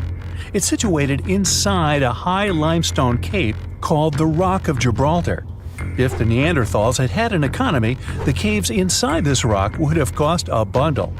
Navigators discovered it in 1907. They just spotted a big hole inside the fortified rock. For many years, scientists have studied this place and found some traces of Neanderthals. They discovered ancient tools in the cave and bones of old animals. But the coolest thing was, they found 4 caves inside the rock. It was like a residential complex. Neanderthals lived alongside neighbors and helped each other hunt and fish. They created feather decorations and painted abstract drawings on the walls. Imagine our ancient predecessors hanging out in these caves 100,000 years ago. And now, scientists hang out there and study the primeval past of Neanderthals in detail. At the end of 2021, archaeologists uncovered a gap inside one of the caves leading to an unknown tunnel. They crawled through this hole and opened a new space under the cave roof. This place has been closed off from the outside world for over 40,000 years. And it seems it was one of the most prestigious apartments in the entire mountain complex. It has high ceilings with ancient stalactites. The ruined stone curtains divided the apartment into several rooms. Scientists also found the remains of ancient animals and scratches on the walls. It seems that Neanderthals had never lived here, but they used to visit this place. Archaeologists found the shell of a sea snail called dog whelk. One of the Neanderthals brought it here for some reason, but the primary owners of this place were hyenas. These caves show that Neanderthals were closer to humans than to monkeys. They had a way of life and even some customs.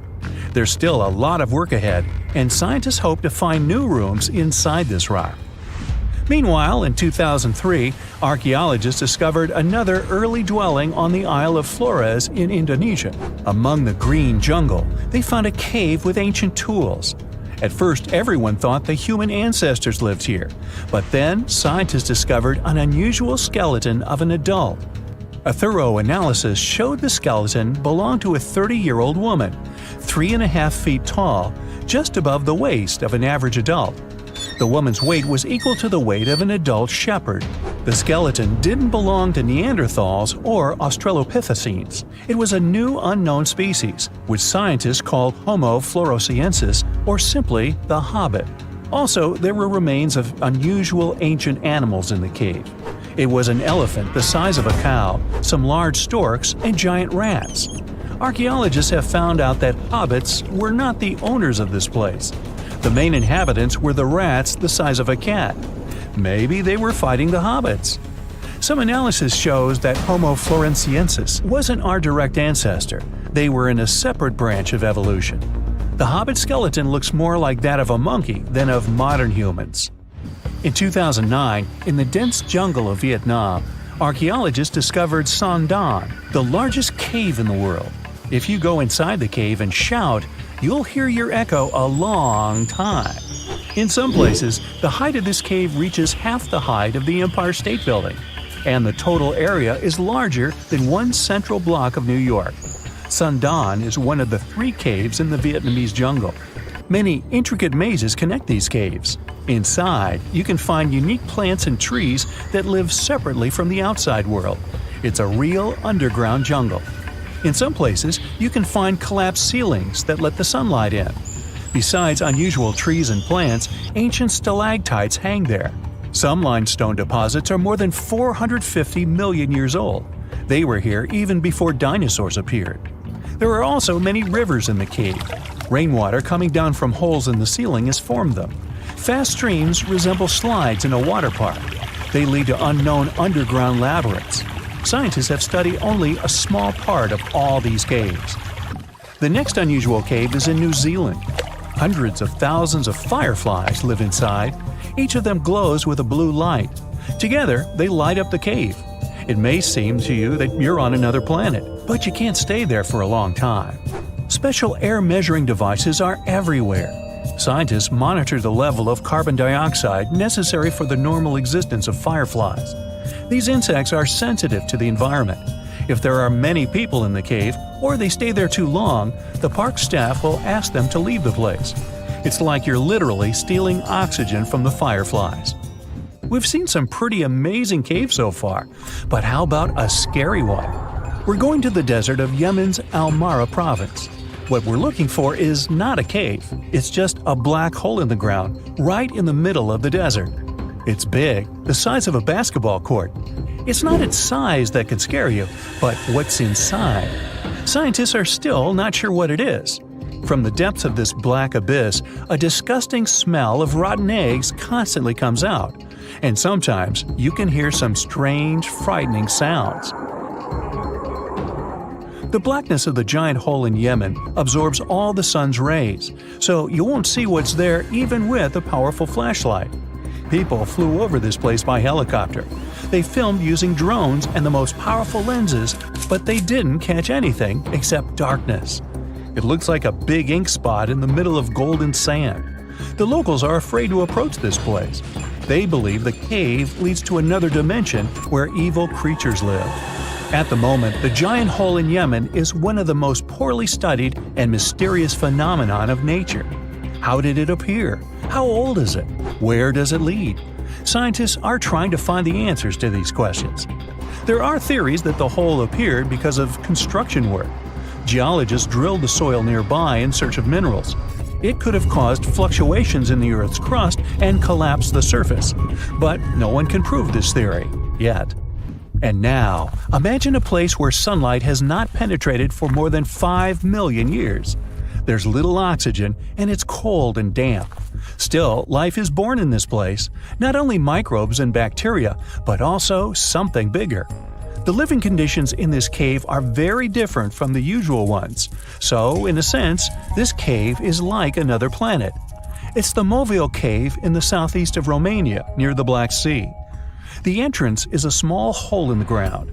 Inside, a tunnel leads deep below the surface. The levels of hydrogen sulfide and carbon dioxide are above normal inside the cave. The air here is half as much oxygen as on the surface. People can't be here without an oxygen mask, but other creatures living here can. The cave is home to 48 species of living organisms. 33 of them are unknown. Here you can meet some unusual insects, white snails and white spiders, millipedes with huge whiskers, transparent shrimp, and unique species of leeches. They all live here thanks to the little bacteria autotrophs. They absorb carbon dioxide and release food particles. Bacteria feed on it. Other larger organisms feed on these bacteria, and some bigger organisms eat those little ones. In the end, everyone gets food. In this cave, evolution has created a biological system separate from the rest of the world. There's this interesting ancient site near St. Louis, Missouri, that a lot of people don't know about. It's called Cahokia, and it used to be a huge city with up to 20,000 people living there back in the 11th century. It's full of these massive earthen mounds that were built by hand, and the biggest one is still there today, at the Cahokia Mound State Historic Site. Even though we don't know everything about this civilization, researchers have been able to piece together some information from the remains they've found. For starters, they found some pretty old teeth at this site. After studying their appearance and structure, scientists suggest that a lot of different indigenous groups lived there. About a third of them came from other areas in the middle of the continent, which they figured out by studying the different levels of various substances in the teeth. And get this, the way the mounds are arranged shows that this was actually a planned-out city, not just a bunch of villages grouped together. The rulers lived on top of the mounds, while everyone else lived in other structures. It's amazing to think that they were doing things like farming, hunting, logging, pottery, and weaving, all within this one giant city. Right in the middle of Cahokia, there was this giant mound that was about 100 feet tall, and around it, there was this huge wooden fence. Inside the fence was the city center, which had a big open space called a plaza. Archaeologists think that the plaza was designed to represent the 4 cardinal directions of the world. It was like the people who built it wanted to create a place that was in harmony with the universe. The center of the city was where they held ceremonies and events, and it was such a big deal that people from outside Cahokia would come to be a part of them too. What became of this city? Hard to tell. Some people think that the reason it fell apart is that they cut down too many trees and the land got all messed up. Other scientists believe that's not true because the soil was still in pretty good shape after the city was gone. The Europeans were not even around at that time, so they couldn't have influenced the downfall of Cahokia either. There's also one theory that suggests there were fights with other communities that caused the city to collapse. These days, there are over 65 preserved mounds, and you can even climb the steps of the tallest one. The best part is that local authorities are thinking of making it a national park, so you should totally plan to visit before it gets too crowded. Mohenjo-Daro is another lost ancient city that's still surrounded by mystery. Located in modern-day Pakistan, it was a city that flourished during the Bronze Age, and it was extremely advanced for its time. It had things like water systems and fancy architecture that other cities didn't have back then. Despite these features, it's not as well known as other ancient cities, like those in Egypt or Mesopotamia. What's even weirder is that at some point, the city was abandoned, and no one knows why. Archaeologists found the city in 1911, but it took a while for them to realize how important it was. Eventually, they uncovered a lot of really interesting things about the city, like its advanced sanitation system. Excavations uncovered over 700 wells, as well as private baths and a large communal bath. Remarkably, even private homes had toilets, and waste was efficiently disposed of through a citywide sewage system. They also had a lot of trade connections and made some really beautiful objects, like pottery, jewelry, and figurines that were sold all over the region.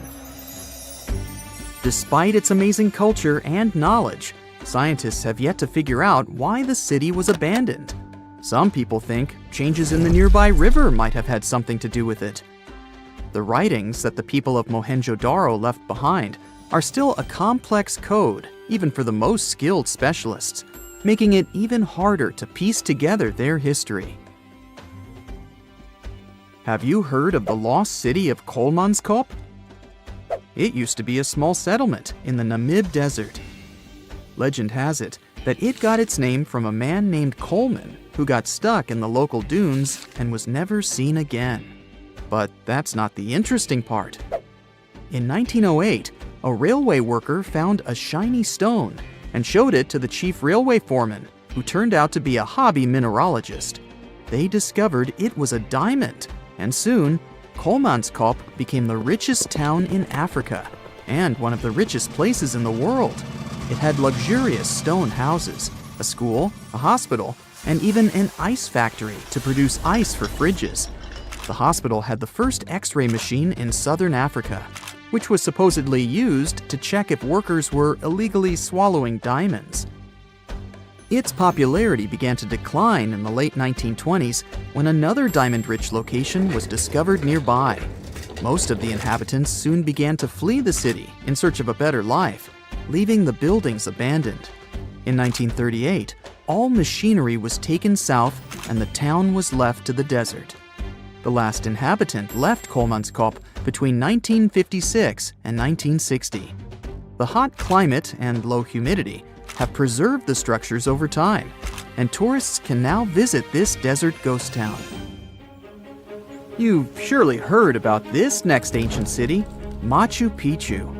It's this incredible ancient location in Peru. It stretches across a huge piece of land in the Andes Mountains and sits high above sea level. It's even considered one of the wonders of the modern world. But here's the thing. Scientists aren't exactly sure what it was used for. It could have supported up to 750 people, but there aren't a lot of human clues left behind. Some people think it was more of a spiritual or ceremonial place, while others believe it may have been like a fancy spa retreat for the nobles. The extensive terraces might mean it was used for crop testing or as a trading hub. And there's even a theory that it was used as a prison because they found a cell-like area too. It's amazing that even today, archaeologists and historians are still puzzled about how it was built. Did you know that they probably didn't even use wheels for transportation? And those massive granite rocks were somehow pushed up the steep Andean mountains, even though most of them weighed a lot. Some historians think that hundreds of people worked together to push each rock up the peak. The huge stones at Machu Picchu are also so close together that you can't see any cracks between them. It's pretty cool because it also makes the area safe during earthquakes, which is important since Peru is a shaky country. But how did the stones stay put during all those quakes? They actually move a little bit, but then they go back to their original spot, almost like they're dancing. Some people think wet wooden wedges were used to keep them in place, but that doesn't really add up, considering how big the structures are. Locals back then also seem to have built Machu Picchu without using any pack animals or iron tools. They had to sculpt and put everything together using mostly their hands. Plus, the citadel is built on a fault, so they had to move a bunch of stone and earth to make it flat. Scientists also think that the real construction is actually underground because of the deep foundations and drainage system. In fact, there's a hidden water system that was just recently discovered using 3D scanning. They didn't even use mortar to put the granite blocks together. They were so precise that you can't even fit a sheet of paper between them. One theory suggests that people that lived there used stone tools made of a harder material than the stone they were cutting. If you come across a well in Portugal, resist the temptation to gaze into its depths. The inverted tower in the enigmatic city of Sintra sends chills through those who encounter it as it spirals down a daunting 88 feet into the underground. It certainly wasn't designed to collect water, yet its true purpose remains a closely guarded secret. Dating back to around 1904, this well could have been involved in a mysterious initiation tradition from the Knights Templar. The Templars had faded into history almost 6 centuries before the construction of this pit, but their enigmatic traditions were revived by later generations. So one theory says that candidates seeking to join the group back then had to confront their deepest fears by facing this well, descending its spiral staircase blindfolded. When they reached the bottom of the inverted tower, they removed their blindfolds and were faced with this frightening sight. The only way out of this dark labyrinth was to keep looking up and following the light. Now imagine yourself browsing the shelves of a used bookstore until you find a book with an alphabet you've never seen before. You decide to use an image translation app but find no matches. Intrigued, you buy the book. Then you show it to your friends and family, but nobody recognizes that alphabet. Rare book dealer Winfried Vonnig probably experienced the same frustration back in 1912 when he acquired what would later become the most enigmatic book in the world. The work is known today as the Voynich manuscript, and it's written entirely in an unknown language that no one has deciphered yet. The pages of this 15th century codex are filled with botanical drawings, but these aren't typical daisies or roses. In fact, they don't resemble any plant species that we know of. What makes things even stranger is the illustrations of unfamiliar constellations and women swimming in green baths. Delving deeper into the realm of mysterious texts, we set off on a journey to the Qumran Caves near the Salt Sea in the Middle East. In 1952, a team of archaeologists stumbled upon 2 scrolls made of highly oxidized copper at the site. Unrolling them was a major challenge, so they decided to cut the scrolls into 23 parts to investigate them. Imagine their surprise to see Hebrew words like gold and silver popping up. But no, it wasn't an ancient invoice. It was more like a treasure map, pointing the way to over $1 million. Unfortunately, the treasure was never found. Not for lack of trying, though. You see, the quest isn't as easy as it may appear. Some of the copper scroll's vocabulary is technical, and some geographical locations remain a mystery. There's also one last possibility. Perhaps it's all a work of fiction, like a pirate tale from the old days. People talk about Mona Lisa's almost haunting stare that seems to follow you no matter where you stand. But here's a quick question. Does she have eyebrows? You got it right if you said no, and her complete lack of eyebrows adds another layer of mystique to her gaze. The most common explanation is that beauty standards were different, and perhaps plucking the hairs above the eyes was a thing around 1503. But take a look at other Italian paintings from that time, like La Schiavona or Portrait of a Young Girl. Yep, eyebrows. So, not everyone was entirely pleased with this theory, like French inventor Pascal Cotte. He spent 3,000 hours analyzing scans of the painting to dig through all the layers of Leonardo da Vinci's masterpiece. Now he claims that the Mona Lisa once had eyebrows, but they disappeared over time due to cleanings and restorations. Some historians, however, still question his findings, which means that Mona Lisa's style, or lack of it, remains an unsolved mystery. So, you decide to travel to Rio de Janeiro, and everyone tells you that Sugarloaf Mountain is a must-see. When you spot the mountain from a distance, you realize that the stone has a cavity. But around noon, the whole view changes. The shadow in that cavity takes the shape of a bird, an ibis to be precise.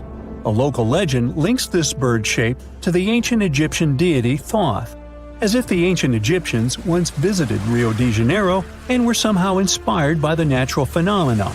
But it's probably just a big coincidence. I mean, literally.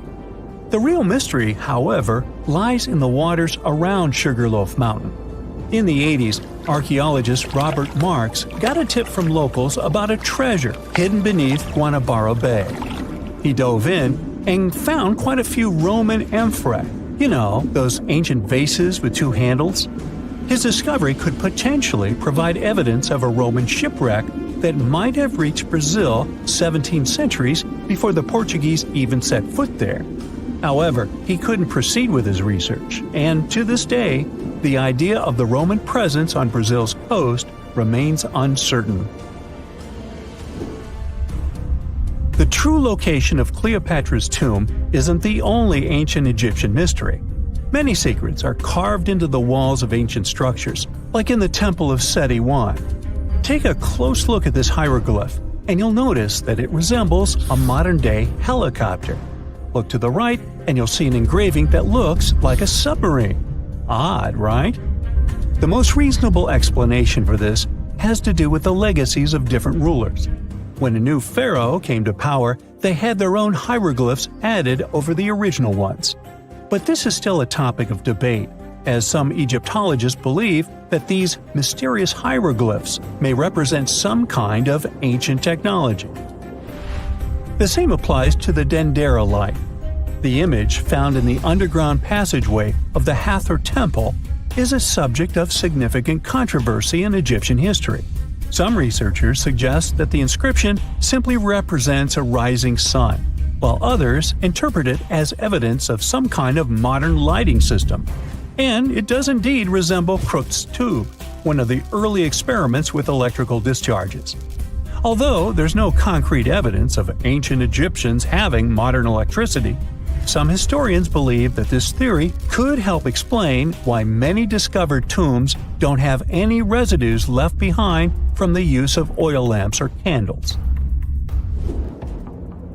A lot has been said about the mysterious pyramids of Egypt, but many people tend to forget that other inexplicable structures had already existed even before them. Our next stop takes us to Turkey.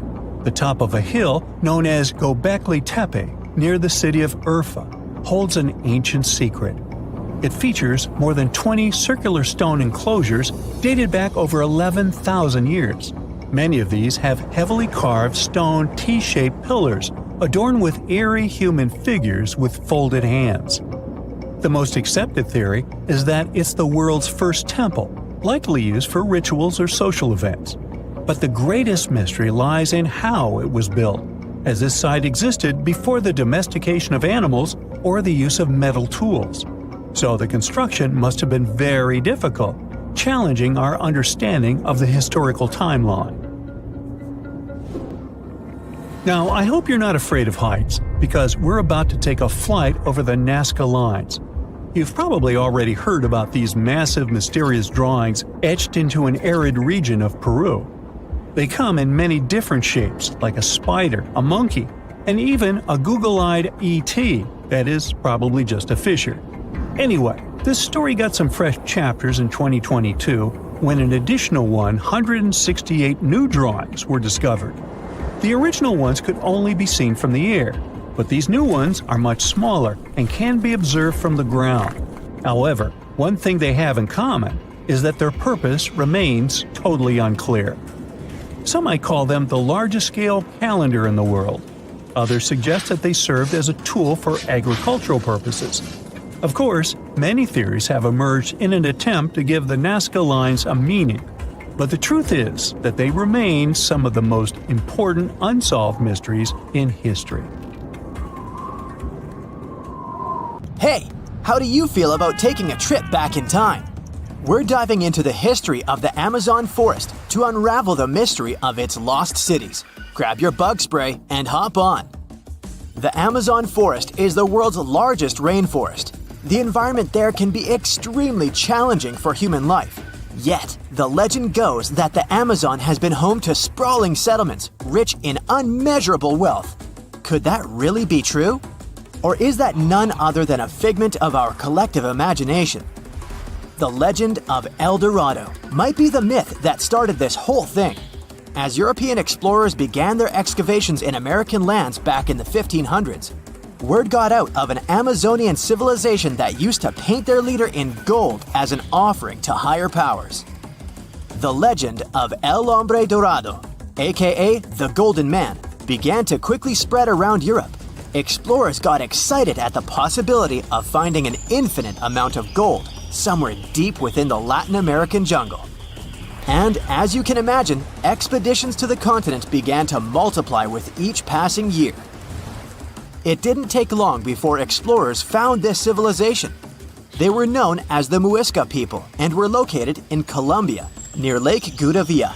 The Muisca people had a tradition of painting their leader, aka the Zipa, from head to toe in gold. In a ceremonial gesture, the Zipa would swim into the river, spreading gold dust all over the lake. For the Muisca, this was their way of acknowledging and thanking the higher powers of the universe they believed in. When European explorers heard and witnessed this practice, they were amazed. For them, gold was used solely for commercial purposes as their main currency for trade. This made them think that the Muisca people must have stacks and stacks of gold hidden somewhere in the jungle for them to use it so abundantly. Well, that's how the legend of El Dorado was born. What was once the practice of El Hombre Dorado traveled on word of mouth until it became El Dorado, a fictional city that was most likely to hide piles of gold. The hunt for this city led Europeans to spend large amounts of money to scour the Amazon forest. Unfortunately, all of their expeditions came back empty-handed. That is, if they ever came back at all. Now, jump to the beginning of the 1900s. In England, the Royal Geographic Society, a prestigious British institution, was looking for somebody willing to travel down to Latin America to trace the border between Brazil and Bolivia. More specifically, the part of the border that is nestled deep within the Amazon rainforest. One Sir Percy Fawcett was a Latin American aficionado, and he gladly volunteered to do the job. Oh, it's important to note that the Amazon forest is virtually the size of the continental USA. It sprawls across 8 countries, including Brazil, Peru, and Bolivia. And trust me, getting around is no easy feat. The jungle is covered in dense vegetation, and in addition to that, it's home to insane predators such as anaconda snakes, panthers, crocodiles, piranhas, and so on. But despite all that, Fawcett was very successful in his mapping adventure and seemed to be wanting to come back more. Back in England, Fawcett would scour diaries from other explorers hoping to learn more about the ancient Amazonian civilizations. He would read about the Incas and the Mayans and the great empires they built. He believed that if the Incas were capable of building empires that stretched over 2 million square miles, this could mean that other Amazonian civilizations could have thrived there too. During his research, Fawcett came across a report from a 16th century explorer.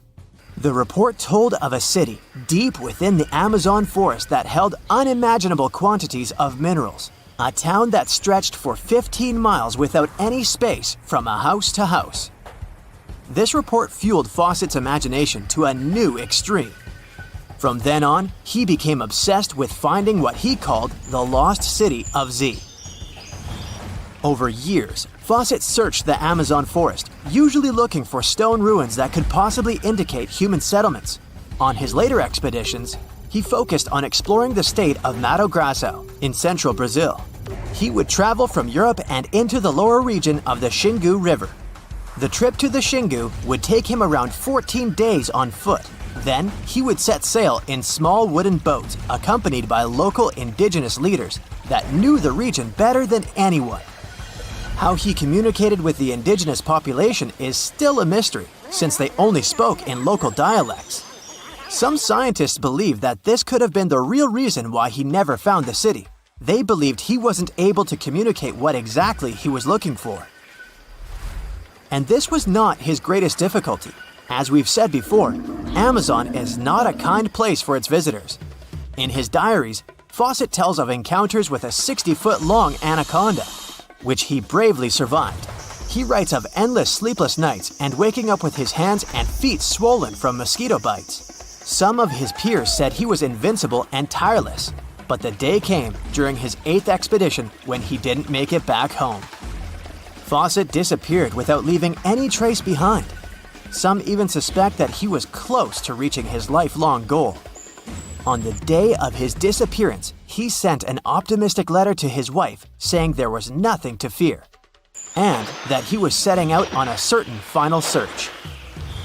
Fawcett's failed attempt to find ruins seemed to support what had become a consensus among experts at the time, that this rainforest was too inhospitable to support large, complex societies, let alone cities.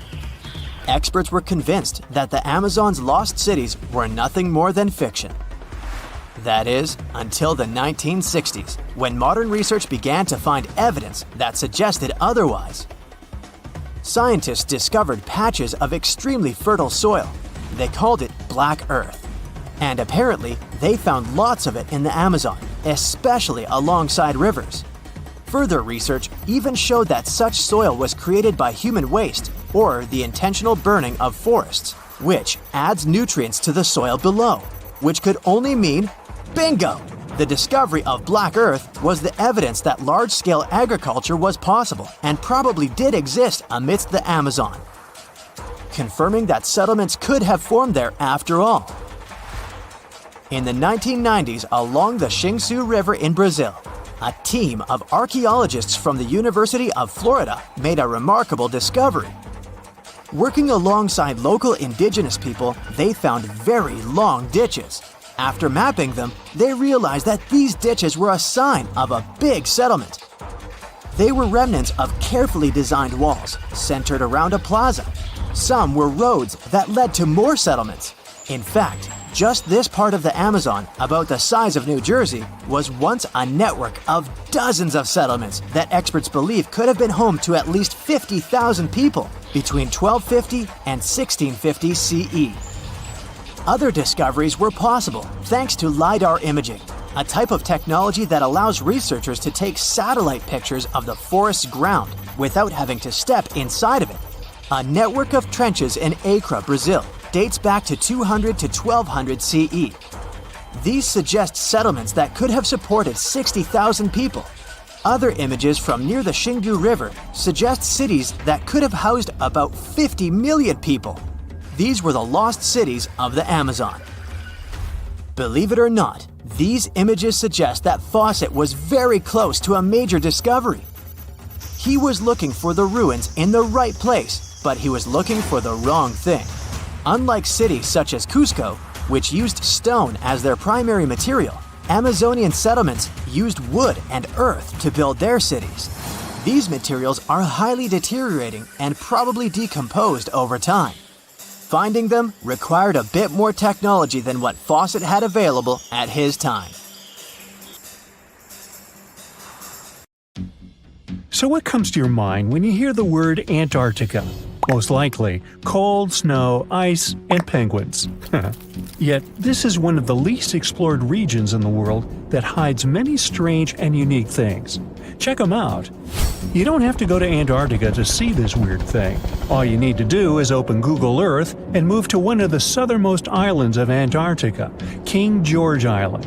Recently, internet users have noticed a large and pretty strange cave entrance there.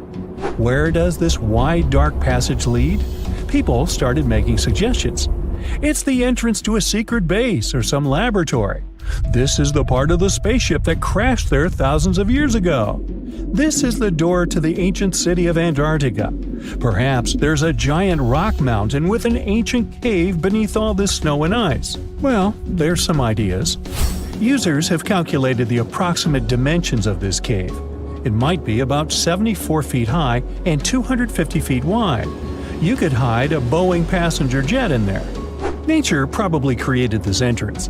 This is a logical explanation, but there are two strange factors. First, take a look at the foot of the mountain. It seems that there are steps there. They're dark in color, as if they're made of stone. And if you look closely, you can notice something similar to human footprints. Has anyone entered this cave? Or maybe someone is still living there now. The second oddity is the disappearance of the mysterious finding. For the first time, people noticed it in a Google Maps snap in 2007. Then the entrance disappeared. Then it reappeared a few years later. After that, it vanished. And in 2022, people saw it again. Perhaps old snow melts, a new layer falls, and then the wind blows it away and the cycle repeats.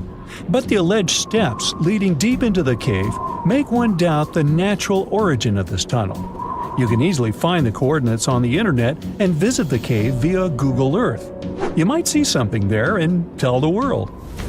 There's another strange thing people discovered with the help of Google Earth. In 2020, one user found a strange object that looked like a giant ship 100 miles off the coast of Antarctica. It was covered with ice and snow and lying on its side. It looked like a cruise ship. You could notice the windows, the deck, and the bridge. But not all people agreed with this. Some claimed it was a spaceship. Others said it was some kind of secret building. The user who first noticed the ship stated that its size was about 400 feet, which is the perfect length for a passenger vessel. But what is this ship doing in such a remote place in the middle of a glacier? How did it get here? Who was its captain? No one has found the answers to these questions yet. In 2016, people using Google Earth discovered a photo of an unknown sea monster floating off the coast of Antarctica. This creature resembled a giant squid with a length of about 200 feet. This is slightly shorter than 3 train cars. Just imagine this kraken swimming in Antarctica's dark, icy waters and dragging to the bottom everything it meets on its way. Maybe it's the great and terrible Chulu, or one of its offspring. You will quickly notice this blood-red waterfall among Antarctica's endless, dazzling white landscapes. Don't worry, it's not blood. For many centuries, the waterfall has been painting snow in a bright red color. The stream flows straight out of a white iceberg. Let's look inside and find out what's happening there. Millions of years ago, there was a small crystal-clear pond, but then a glacier formed around it. A thick layer of ice and snow blocks sunlight, heat, and oxygen access. For millennia, the reservoir remained in this cold vacuum. But at one point, the water made a hole in the icy wall and broke out. When this salty water comes into contact with oxygen, it immediately turns scarlet or rusty.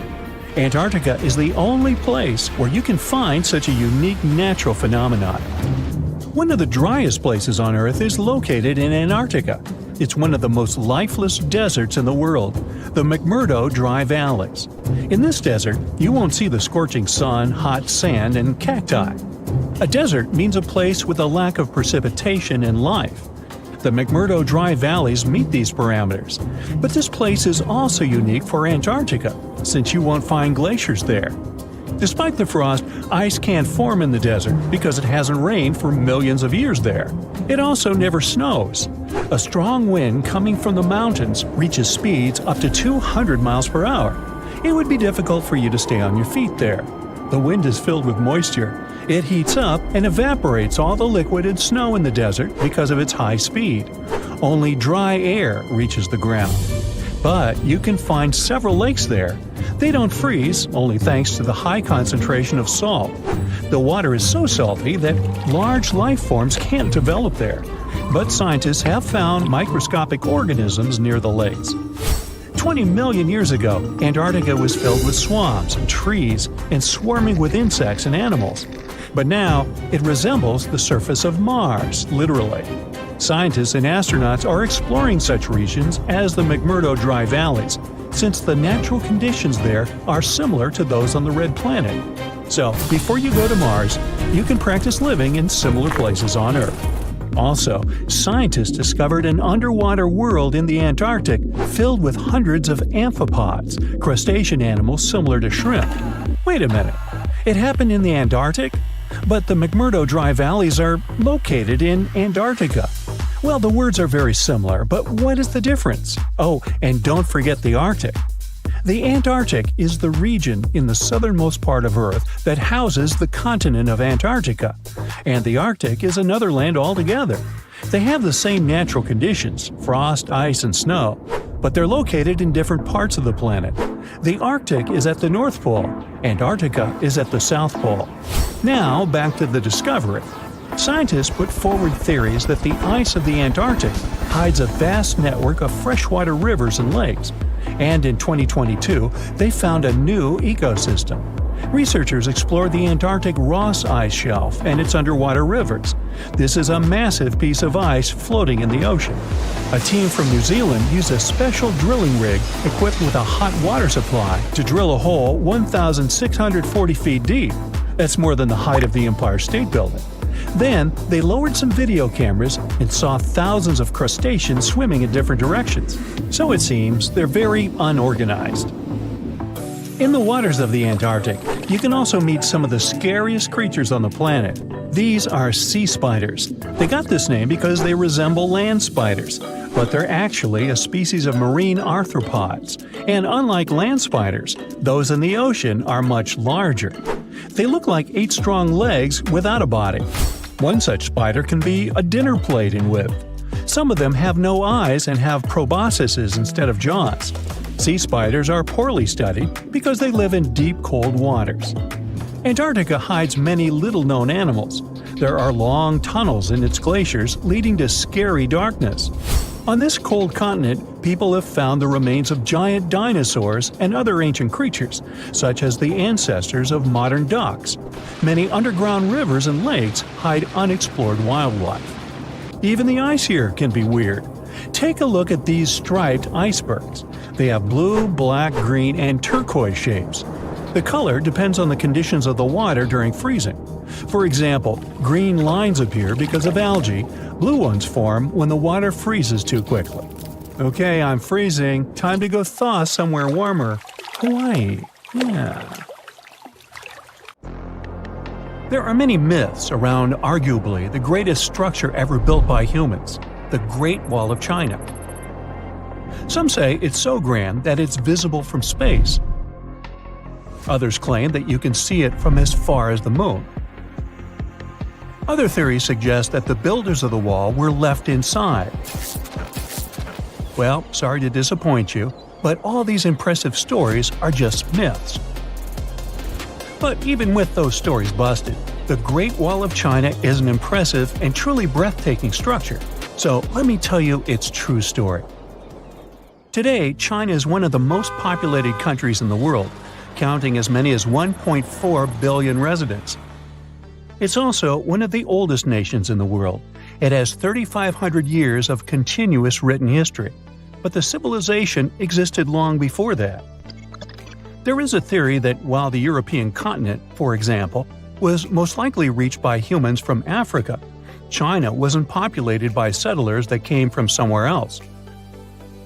Some people believe that the Chinese civilization got formed from local Stone Age people who lived on the territory since the prehistoric period.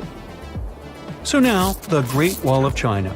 It's truly big even by today's standard, stretching for over 13,000 miles. To imagine it better, it's almost 5 times the distance between New York and Los Angeles. Or even a bit greater than the distance between the North and South Poles. Even in modern times, people have never built anything close to this big. Of course, it didn't take a day to build the Great Wall of China. 2? Keep going. In fact, the wall was being built for centuries. Maybe you know that ancient cities had walls around them to protect themselves from invaders. Yes, Chinese cities had them too.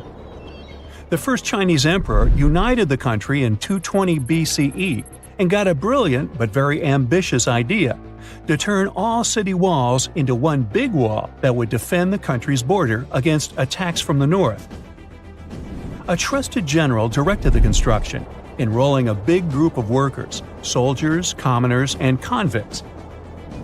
Back then, the wall was built of rammed earth and wood. In some places that were strategically important, the sections of the wall overlapped to provide maximum security. The walls were around 26 feet high on average.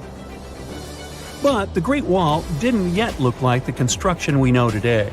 Every next emperor would pick up the big wall project, strengthening and extending it, repairing, but also modernizing construction techniques. Some used bricks to build it. Others moved on to granite and marble blocks. Watchtowers and platforms weren't there from the beginning as well. They were added by Ming emperors. The watchtowers made it possible to communicate with other parts of the wall through smoke and fire messages. So, the wall is quite inconsistent in terms of material, but it only adds more charm to the construction and shows how much effort and time it took. The reasons why some parts of the wall have been standing for centuries and are still in good condition is glutinous rice flour.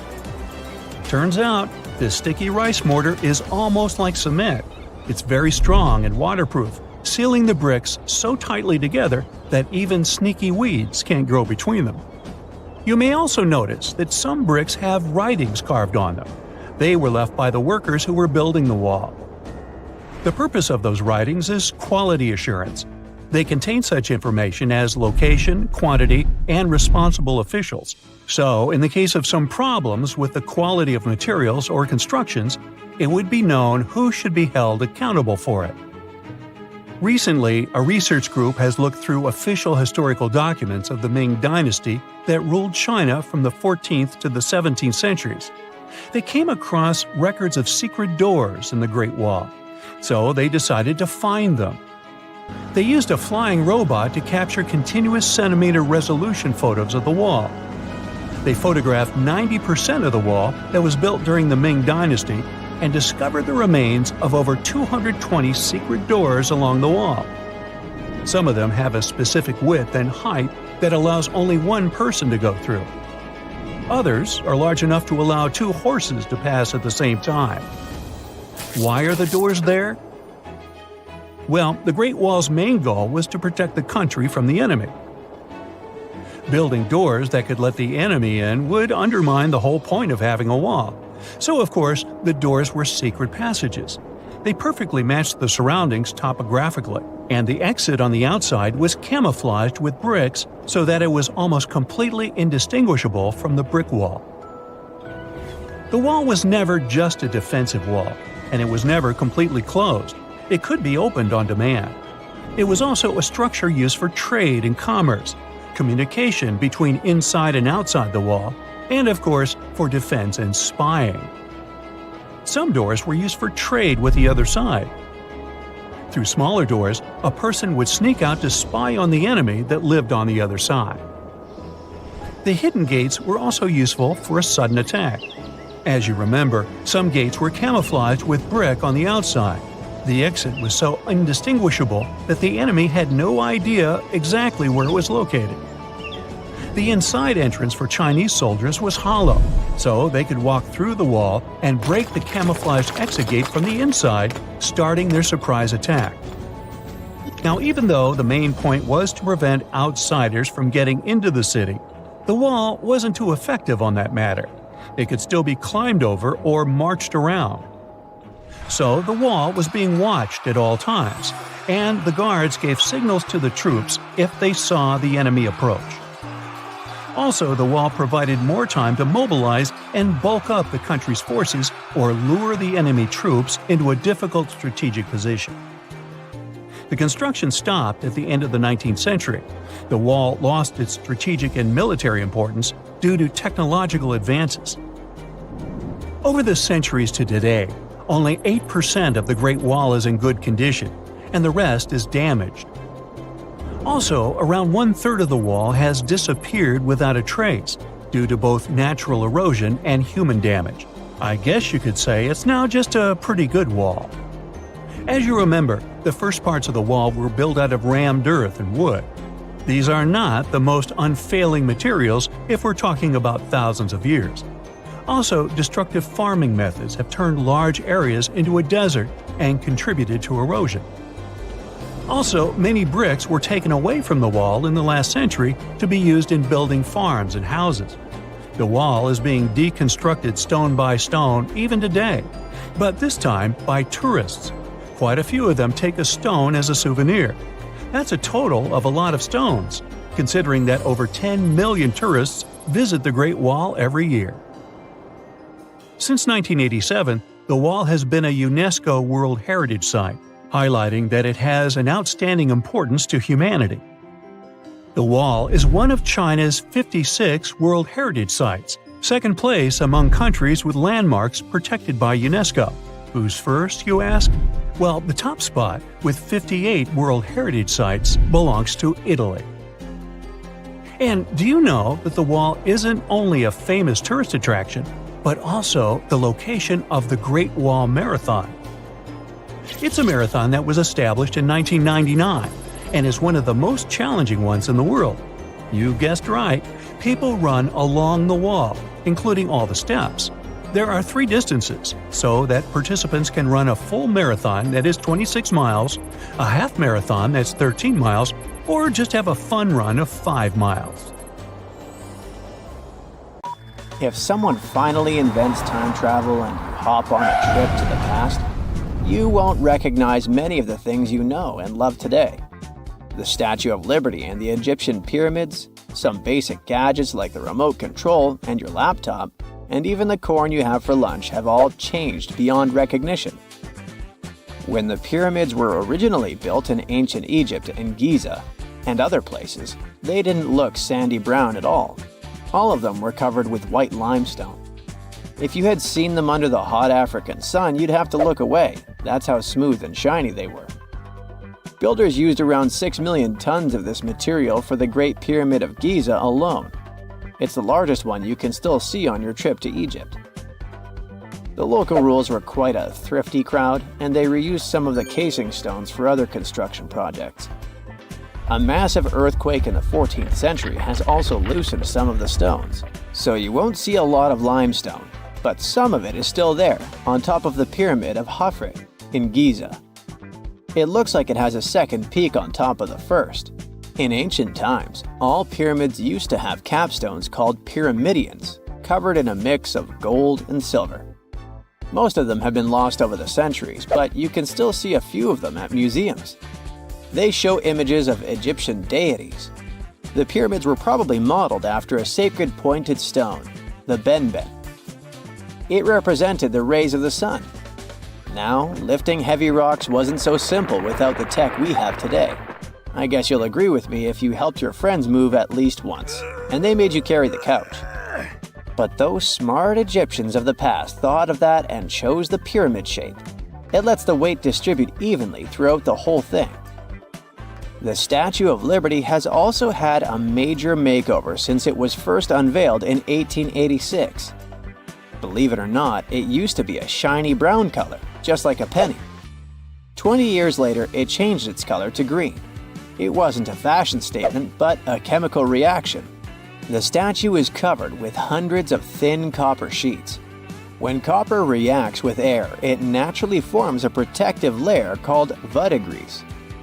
This layer protects what's under it from corrosion, and that's why statues and other things made of copper, brass, and bronze can last so long. When Lady Liberty first turned green, people in authority decided it would be a good idea to paint it all over. It was way before social media, so you couldn't just drop an angry comment under the post describing the idea. But they wrote about it in the local newspapers, and the public didn't love the idea. Then the Times interviewed a copper and bronze manufacturer, and he confirmed they shouldn't repaint it, because removing the protective layer would mean destroying the statue. Over the years, people have suggested painting Lady Liberty several times, but no one has ever done it. I don't know about you, but I can't imagine that lady in any other color, so I guess it's for the better. You love bananas as much as I do? Next time you enjoy a juicy soft one, remember you gotta thank selective breeding for that texture. The original wild bananas had many large, hard seeds and not so much delicious pulp.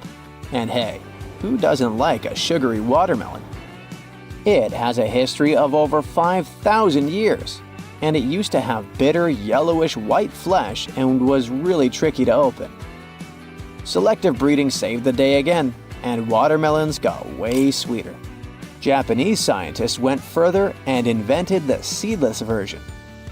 Corn's grandmother is a Mexican grass called teosinte. The kernels in this grass were small and hard to get. Farmers from many thousands of years ago saved the seeds only of those plants that were larger or tastier, or with kernels that were easier to grind. Thanks, my friends, for giving us the corn that's edible and even delicious.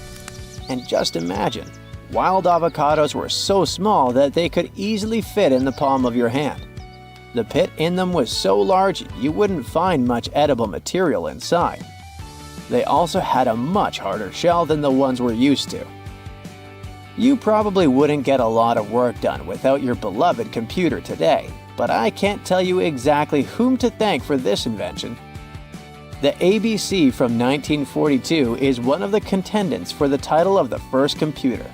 It's short for the Atanasoff Berry computer, named after its inventors at Iowa State University.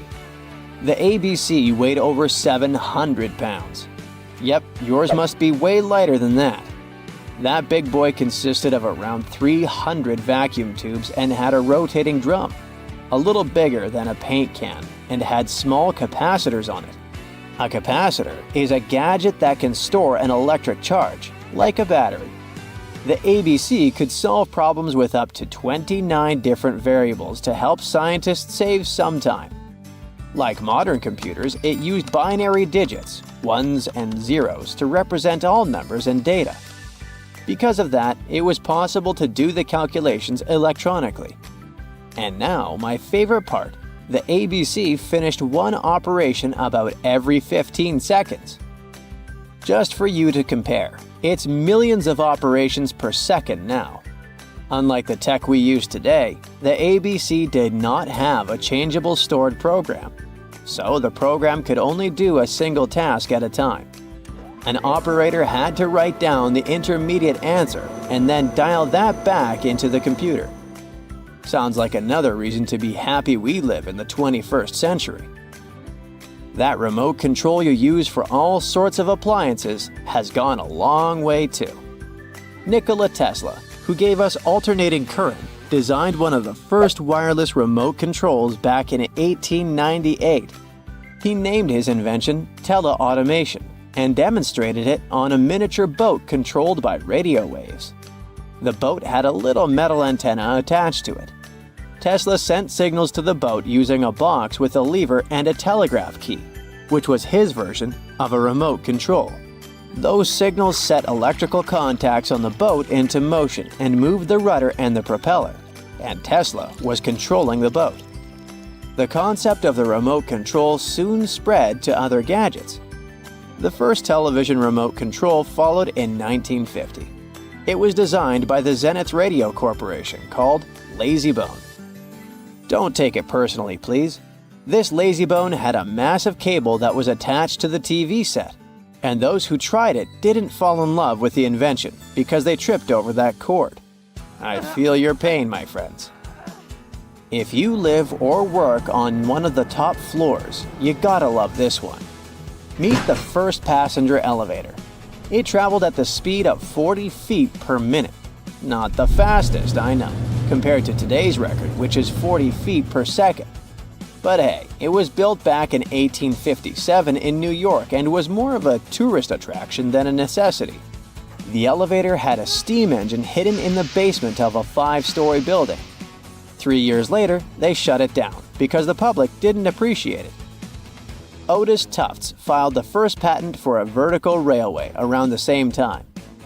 His invention included an actual car with a bench inside for people to sit on. Sounds like a great spot to hang out with friends to me. What do you say? Then they started adding elevators to luxurious hotels around the world. They were entire rooms with a rich design, upholstered seats and mirrors on the walls, and sometimes even a small chandelier. There was an obligatory operator who'd close the door and the car would start its super slow ascent. It was still more about style than about speed, so I guess I'd choose the stairs.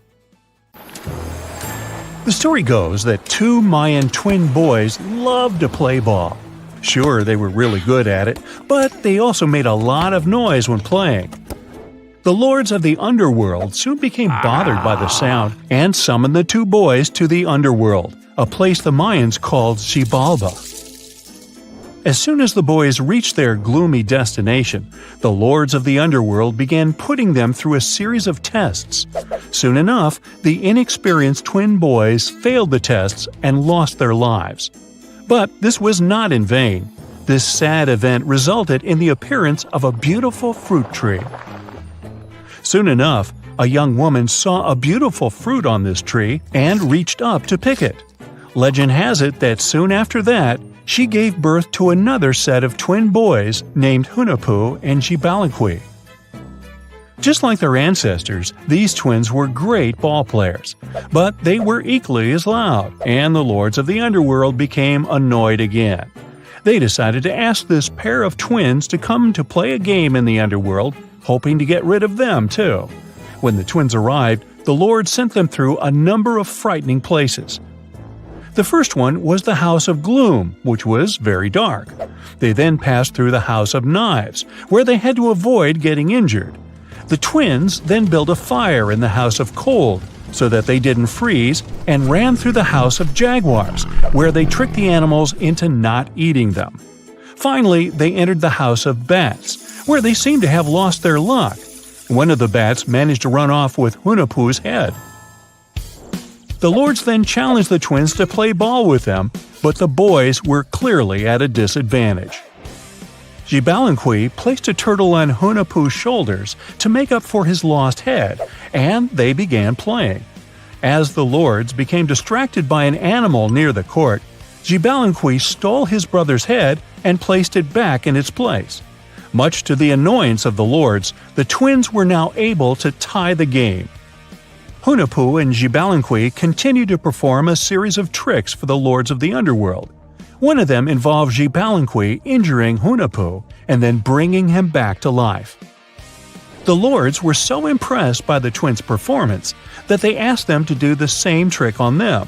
Of course, the twins agreed, but after performing their trick on some of the lords, they refused to revive them. Seeing what had happened, the lords of the underworld admitted defeat and begged for their lives, promising not to intervene in the lives of people ever again. Hunahpu and Xibalqui were happy to have avenged their ancestors and gained the respect of the lords. Legend has it that the lords of heaven were so impressed by the twins that they took them to live in the sky by turning them into the moon and the sun. The Maya civilization was one of the most dominant indigenous societies in history, and their folklore and traditions are still discovered and studied today. They used to live in a territory called Mesoamerica. It was made up of modern-day Mexico and parts of Central America like Guatemala, Belize, Honduras, Yucatan Peninsula, and El Salvador. They lived from 1800 to 900 BCE and up to 900 to 1500 CE. Apart from their impressive legends, the Maya were very skilled inventors. They're known for their calendars, writing systems, farming methods, and sports. Their writing, for example, was found preserved on buildings and stone monuments, as well as in rare books and pottery. It's a system made out of more than 800 hieroglyphics in various combinations. Each of those signs was said to represent a syllable. Their writing system was deciphered by accident by Tatyana Proskoryakov, an American woman who initially studied to be an architect. Since she didn't find a job in her field, she eventually became a Mayanist in her own right, despite not being academically trained. She was the first to notice that the Mayan upended frog glyph meant birth, and that their toothache glyph meant the date when the king ascended to the throne. It made it easier for scientists to pinpoint birthdays, as well as the names of the rulers of a specific Mayan dynasty. They also invented the concept of zero, which is seen as one of the greatest innovations in mathematics, physics, and human history altogether. Sure, even back then, people understood the idea of having nothing, but the concept of zero as a number is a relatively new invention. A fun fact about Mayans is that they really liked hats. The bigger your hat was, the more important you looked. Not only was it a sort of fashion statement, but it also made them look taller, which was a big deal for their aesthetic. The Mayans also came up with one of the most intricate and complex calendars in human history. It was the first to use zero as a placeholder. Their calendar ended on December 21st, 2012, which led some people to believe that it translated to the end of the world. Obviously, that was not the case. It just so happened that the date coincided with the end of a Mayan cycle of years. But you know, as advanced in science and astronomy as they were, they did make some mistakes. One of them was their belief that the world was flat. Their theory was that the four corners of the world were watched by the Brother Lords, who kept the sky from falling over their lands. Hats off for their menus, though, as they were well-known chocolate eaters. They turned eating chocolate into a form of art. The drink they made wasn't really like the hot chocolate we enjoy today, though. Their recipe included mixing cacao with water, honey, chili pepper, cornmeal, and other ingredients to make a foamy, spicy drink. The ritual of drinking cacao was a crucial part of their celebrations. We're not done discovering all the amazing parts of their architecture and civilization. It was only a few years ago that a Maya pyramid was found at Tonina, in the Mexican state of Chiapas. It was estimated to be more than 1,000 years old. The reason why it escaped archaeologists for so long was that it lay hidden under what was believed to be a natural hill. The ruins of two Mayan cities have been recently discovered in the Mexican state of Campeche. Why didn't we find them until now? Well, they were concealed by really thick vegetation, which made it difficult for archaeologists to reach them. The Mayans didn't just disappear. Their descendants are still around today, many of them choosing to live in their ancestral homelands. You can find them in Guatemala, for example, where the Maya people make up the majority of the population.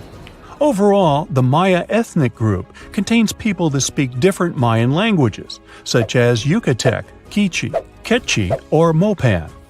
They had no idea what a spa day was, but the Mayans really enjoyed a nice sweat once in a while. Sweat lodges were discovered around ancient Mayan sites. They were built out of stone or adobe.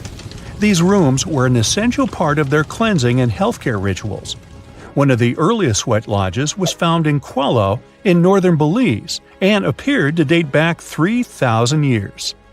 One of the most important parts of the Mayan culture was a ball game which they named Pix. It had both political and spiritual significance. We can see ball courts at important parts of Mayan archaeological sites. The main goal of the game was to pass a rubber ball through a very high stone hoop without using your hands. Basically, it was a combination of soccer and basketball. However, it could have serious consequences. The loser could, at times, even lose his own life. Ooh, high stakes indeed. Because of this game and the need for bouncy balls, the Mayan people were some of the first cultures to use rubber. They made it using natural latex. There were different kinds of rubber depending on what natural substances the latex was mixed with. And that, my friend, is the way the ball bounces.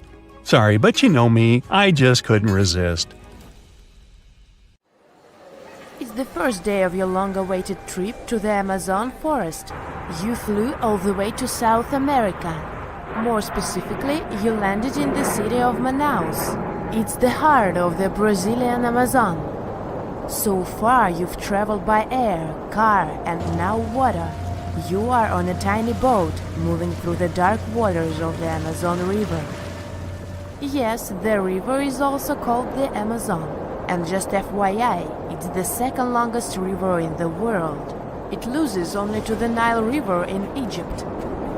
The Amazon sprawls for an impressive 2,700 square miles, beginning in Peru and ending only when it meets the Atlantic Ocean off the coast of Brazil. To get a closer look at the forest, you decide to start by exploring it by boat. First up, you watch some piranha fishing. You can even try to catch one yourself if you like.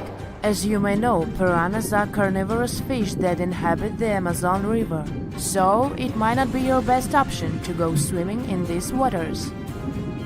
One of the most emblematic species of alligators present in the Amazon River basin is the broad-snouted caiman. It looks pretty much like a regular alligator, except for the fact that it has a yellow chin. Your guide leaves the boat and searches the water to show you a caiman up close. He also tells you of another legendary creature that lives in the dark waters of the river, the pink dolphin. Lucky you get to witness a family of pink dolphins showing their fins near your boat.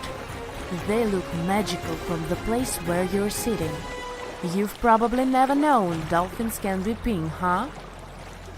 After a few mesmerizing moments, you discover that the dolphin's pink color is nothing but an illusion. The animals are originally pinkish-gray, but due to the brown colors of the Amazon River, they look vivid pink when you stare at them from above. Your guide tells you that the pink dolphin is a central character of Brazilian folklore. Locals believe that the pink dolphins can turn into humans and wander off into towns at night. You get off your boat near one of the entrances to the forest. Now you're going to continue your trip on foot. Your guide says that you are venturing into very dangerous terrain. The Amazon is home to some of the creepiest species of wildlife on the globe. But don't worry, we'll get to see a lot of them today. You've come prepared, of course. Bug spray, a raincoat, and your sharp eyes. Inside the jungle, you need to be alert at all times. You may have heard legends of the anaconda, a snake that can swallow animals as big as a cow in one go. Sorry to break it to you, but those are not just legends. Reptiles like these do actually exist. They live deep in the jungle. It right there, moving between the trees. Is it a spider? The so-called Goliath bird-eater is a monster spider. Its legs can grow up to a foot in length, and the spider itself can weigh around 6 ounces. It's also known as the king of tarantulas. You shouldn't get too close, of course. It's not venomous to humans, but its bite can surely sting. As its name suggests, the Goliath bird-eater can even eat birds, as long as they are smaller than it is. Up next, you run into another species of spider that draws your attention. This one is so tiny that you almost don't see it. It's known by the popular name of the decoy spider. You see one of its creations, a gigantic spider built by the tiny Cyclosa spider in order to scare off large predators. This is as amazing as it is creepy. A spider that uses the remains of other insects and dry leaves to create the image of a large spider on its web. If it fools predators, perfect! But to us humans, this work of art looks almost endearing. Who knew there were artists in the arachnid world? Near a small lake, you witness a unique scene. A large snake is slowly slithering its way toward a lizard that is resting on a rock. The lizard seems obvious to the presence of the dangerous reptile. But right as the snake is preparing to attack, the lizard flies the scene in its iconic way. The so-called basilisk lizard is famous for its ability to walk on water, or rather run across the water. This isn't an illusion, just a matter of balancing. The small lizard moves its legs on top of the water very fast, while its long tail serves as a counterweight. I wish I could do that. If you've ever wondered what a frog looks like on the inside, you've come to the right place. Right in front of your eyes, there is a rare local species of frog. It's known as the glass frog. This species of amphibian has a type of transparent skin that is completely see-through. In other words, you can see the frog's interior with astounding clarity. It's as if you had X-ray vision. Moving on with your journey, soon you come across a pond. Floating on its water is probably the biggest water lily you've ever seen in your life. These huge plants are also known as the Victoria Amazonica. They can measure up to 8 feet across and hold the weight of a grown-up person. But I wouldn't recommend trying to climb on it if I were you. Just cause, you know, it's the Amazon forest we're talking about. The wildlife here is amazing, but the forest itself is also a sight. There are over 80,000 species of plants and trees grown in the Amazon rainforest. In fact, you can find 10% of all the world's wildlife in this jungle. An estimated 400 billion trees grow on the gigantic area the forest occupies. Of course, this place is bound to be biodiverse, right? You won't be able to witness this phenomenon during your trip, but your guide tells you about a unique species of tree that is famous for being able to walk. Yep, you've heard correctly. There are walking trees in the Amazon rainforest. They don't have legs or anything like that, but they do move around in search of better lighting conditions. The Amazon canopy is so thick that only 1% of sunlight can reach the forest floor. Because of this, some trees end up getting less sunlight than others. The so-called walking palm trees seem to be adapted to this situation. They grow new roots, which helps them move for 1 to 2 inches per day. They can walk up to 65 feet per year. Maybe that's what inspired John Ronald Reuel Tolkien to create ants, huh? Those are pretty similar tree beings that roam freely around the world. I kid you not, it's not only wildlife that inhabits the Amazon. Actually, over 30 million people live in the forest. And there are also ancient settlements that scientists believe to have been thriving there. And I'm not talking about El Dorado, that's just a myth. But in 2018, a groundbreaking study showed that up to 1 million people probably inhabited the Amazon. Between 1,250 and 1,500 CE. Can you imagine that? Working alongside local indigenous people, researchers from the University of Florida found several mounds in the Amazon. Besides these mounds, they also discovered interesting ditches and geoglyphs. After mapping all of these recurring mounds, scientists understood that this was a sign of an ancient settlement. They found remnants of carefully designed walls centered around plazas. This could only mean that these ancient cities were big and could host hundreds of thousands of people. These findings brought back the idea that the Amazon could have been home to thriving civilizations way before the Europeans arrived there. But rather than cities drenched in gold, they were simply well-developed agricultural societies. We've all been afraid of the dark at some point in our lives, haven't we? I mean, do you remember getting tucked into bed by your mom or dad after they read you some scary fairy tale with monsters and dragons, or even dinosaurs? But just as your parents were about to turn the lights off and silently step out of your room, you remembered. What if there was something hiding under your bed? Or worse, what if some spooky creature was stuck somewhere in the closet? You could probably get up and check, but it was too dark out there. Wouldn't it be great to have some source of light that would come from within your body? You could always use it whenever you get surrounded by darkness. Unfortunately, as humans, we aren't able to do that. But there are a bunch of creatures out there that can, in fact, light themselves up. That's thanks to a little something scientists call bioluminescence. Animals and fish living in the ocean tend to have this talent more often than others. And you can find these creatures anywhere, close to the surface or deep down at the bottom. 2.5 miles deep if you have a knack for numbers. These creatures use their light for a lot of things, like communicating with other members of their species, luring in prey, and even scaring away enemies. Bioluminescence is basically an organism's ability to emit its own light. Chemistry has a lot to do with it. Such animals use two chemicals, one called luciferin and the other called luciferase. Add a bit of oxygen and bam! Light!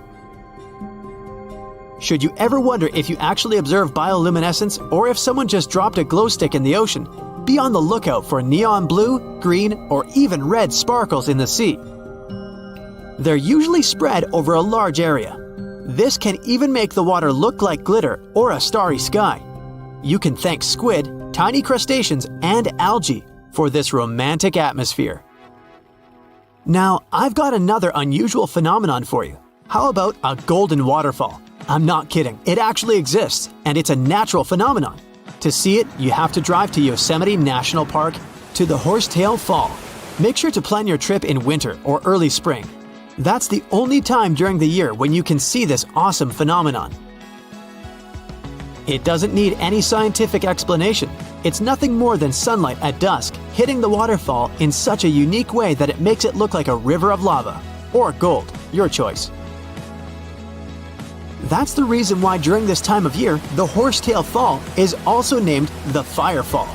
Unfortunately, this phenomenon is becoming less and less visible within the years, mostly because of drought and other issues connecting with the melting of snow. So, should you ever decide to visit, keep an eye on the waterfall since the effect is very brief. Ever heard of a dirty thunderstorm? It's also called volcanic lightning. Apparently, specialists looking into the phenomenon have yet to fully grasp what it is. When a regular thunderstorm happens, particles with positive and negative charges collide, hence the giant spark we call lightning. It also makes a lot of noise, which you can recognize as thunder. But when a volcano is erupting, some of the volcanic ash particles get electrically charged, and while getting projected into the air with a huge force, they collide and cause electrical discharges. This whole process makes it look like there's lightning coming from the volcano itself. Imagine all that ash, gas, and smoke coming from the crater, and then add some electricity to the mix. It'll make the whole picture look really bizarre. No wonder this phenomenon is called the dirty thunderstorm. Now, how about clouds that look like waves? Those are called asperitas clouds, and they're actually quite close to the ground, unlike your regular day-to-day clouds. The name comes from the word aspero, which in Latin translates to rough or uneven. On rare occasion, you may spot such clouds when the weather is calm, but they're mostly associated with thunderstorms. These clouds appear during unstable atmospheric conditions, and surprisingly, they don't produce rain. Even though they do resemble dark storm-like clouds, they also create random patterns, tricking your eyes into thinking you're looking at the surface of the sea from under the water. Another impressive kind of cloud is called mammatus clouds. What makes them so special is a series of bulges emerging from the base of each cloud. One such cloud enters a level in the atmosphere where the wind direction changes. You can see these wave-like patterns in the sky. Australia is the place for you if you like surfing, but not all the waves you can catch there are made of water. Near a town called Hayden, there's a mysterious wave made out of rocks. This granite formation supposedly dates back to 2.63 billion years ago. That's way before dinosaurs started hanging around the planet. Standing at 49 feet high and 360 feet long, the wave was formed as a result of two processes: weathering and erosion. There's softer sediment at the base of the wave rock, which was chemically weathered by groundwater. Winds and rain did the rest of the job, causing the erosion of the rest of the formation.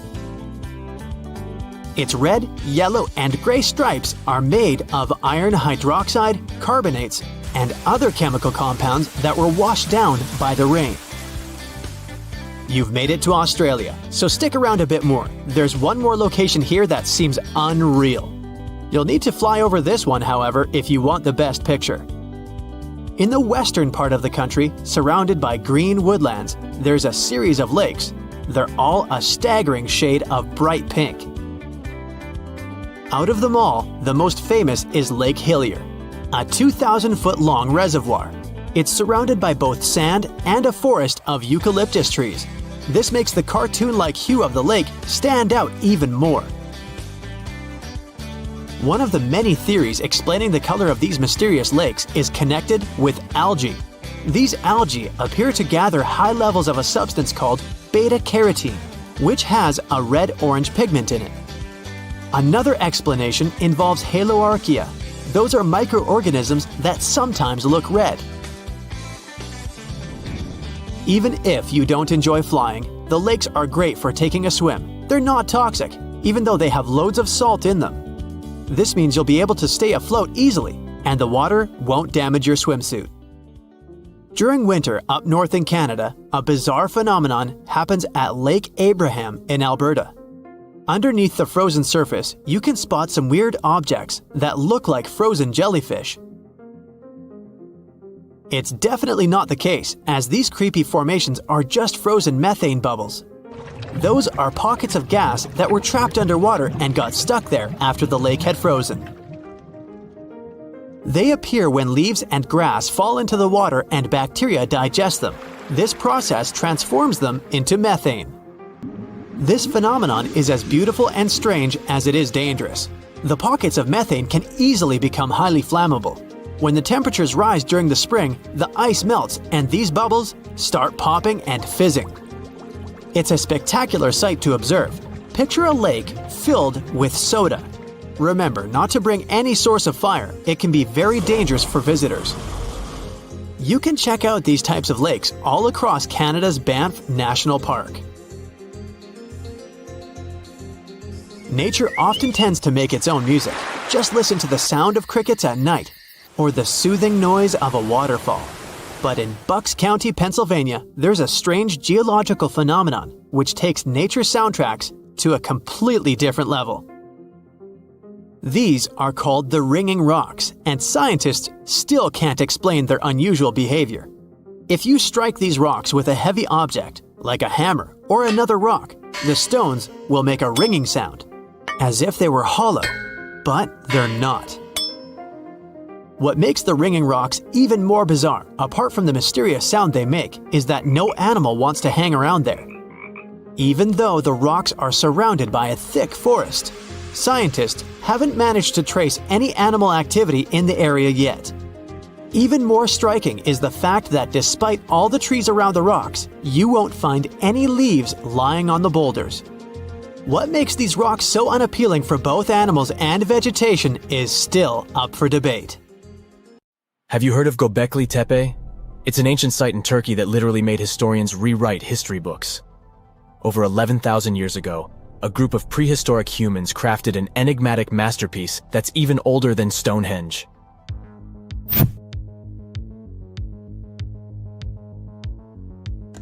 Before its discovery, archaeologists believed that people didn't know about iron and weren't good at making pottery. They were sure that settled life only emerged with the need for agriculture. But Göbekli Tepe changed this belief.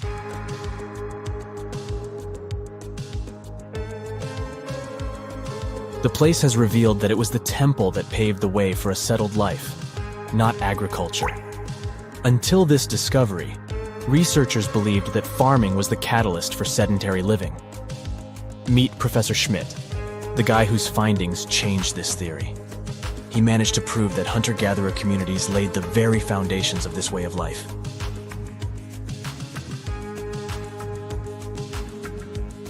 Back in the 1960s, other archaeologists visited the area, but they totally missed the mark. While surveying the region, they stumbled upon a hill with scattered limestone slabs and concluded it was just an old burial ground from medieval times. little did they know that there was so much more to uncover.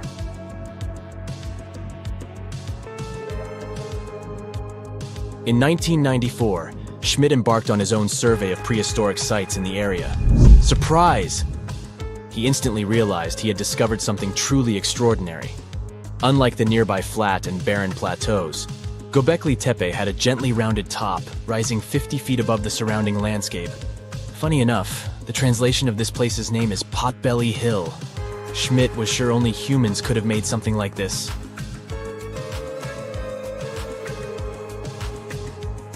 Those broken limestone pieces that were mistaken for gravestones turned out to be way more exciting. It was like stumbling upon a hidden treasure.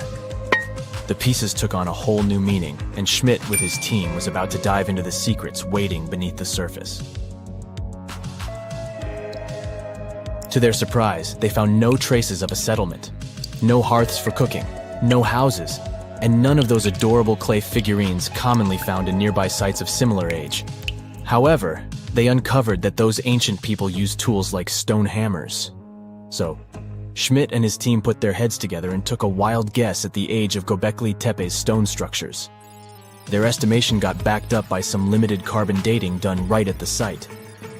The ancient vibes of this place were finally starting to make sense. It was like a puzzle slowly coming together.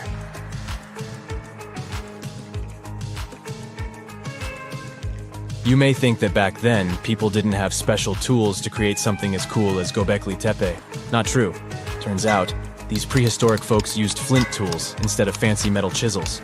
They were also skilled at chipping away softer limestone and crafting pillars right on the spot. Afterward, they carried the pillars a short distance to the summit and placed them upright. Once the stone rings were complete, they covered them with layers of dirt. Over time, they added new rings, and voila! You've got a cool hill to impress people in the future.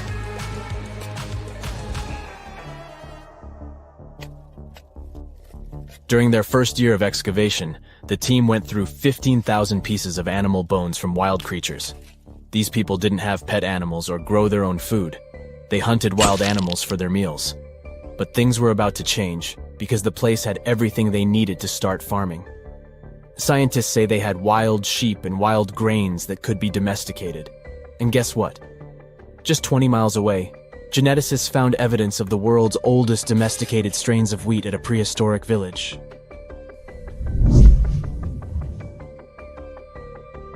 These amazing findings have completely changed how we view civilization. In the past, experts believed that people needed to learn how to farm and settle in one place before they could build temples and develop complex societies. But guess what? Schmidt's research flips that idea on its head. He claims that the incredible effort put into constructing these astonishing structures actually set the stage for the development of advanced societies. It means that societal and cultural changes happened before agriculture. Schmidt has this fascinating hypothesis about Göbekli Tepe. He thinks it could have been a special burial site where people left their loved ones. And here's the twist.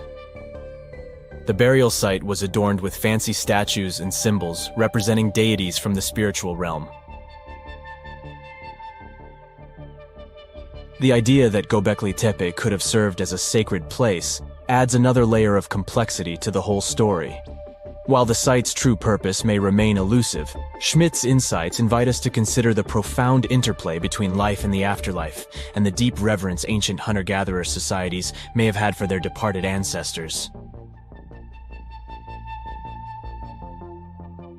Now let's talk about the stars of the show, the mesmerizing T-shaped columns that dominate Göbekli Tepe. These mysterious structures range from 10 to 20 feet tall and most likely represent stylized human figures. But one figure stands out from the rest, the three-dimensional lion relief. This depiction really fires up our imagination. Why? Because it hints at the possibility that lions roamed Anatolia during the Neolithic period.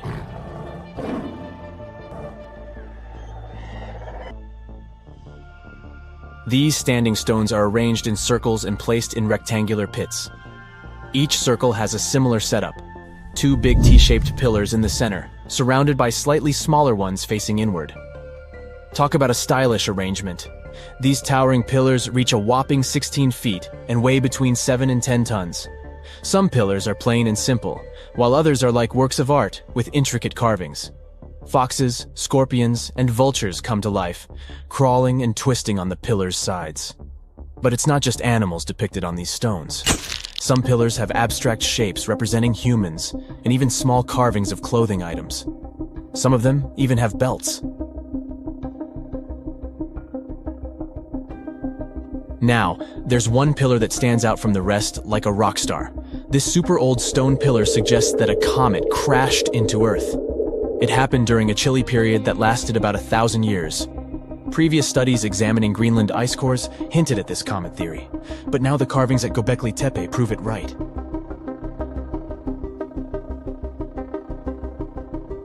The carvings on the pillars are like a historical comic strip.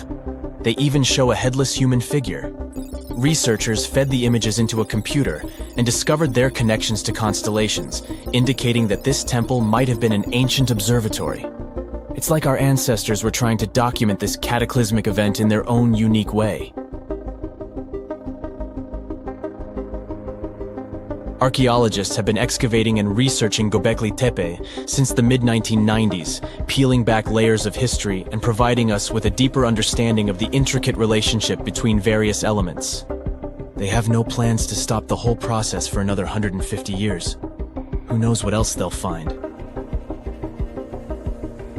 You see, Göbekli Tepe has been labeled purely as a ritual site with no signs of domestic activities. We were led to believe that the absence of water meant it couldn't support semi-sedentary communities. But scientists believe it's time to shake things up and approach Göbekli Tepe with fresh eyes. It's time to question what we believed before and use new evidence and different ways of thinking. Like, there might have been a group of people living in the area who didn't stay in one place all the time. They moved around a bit but still had their own civilization, living in the area semi-sedentarily.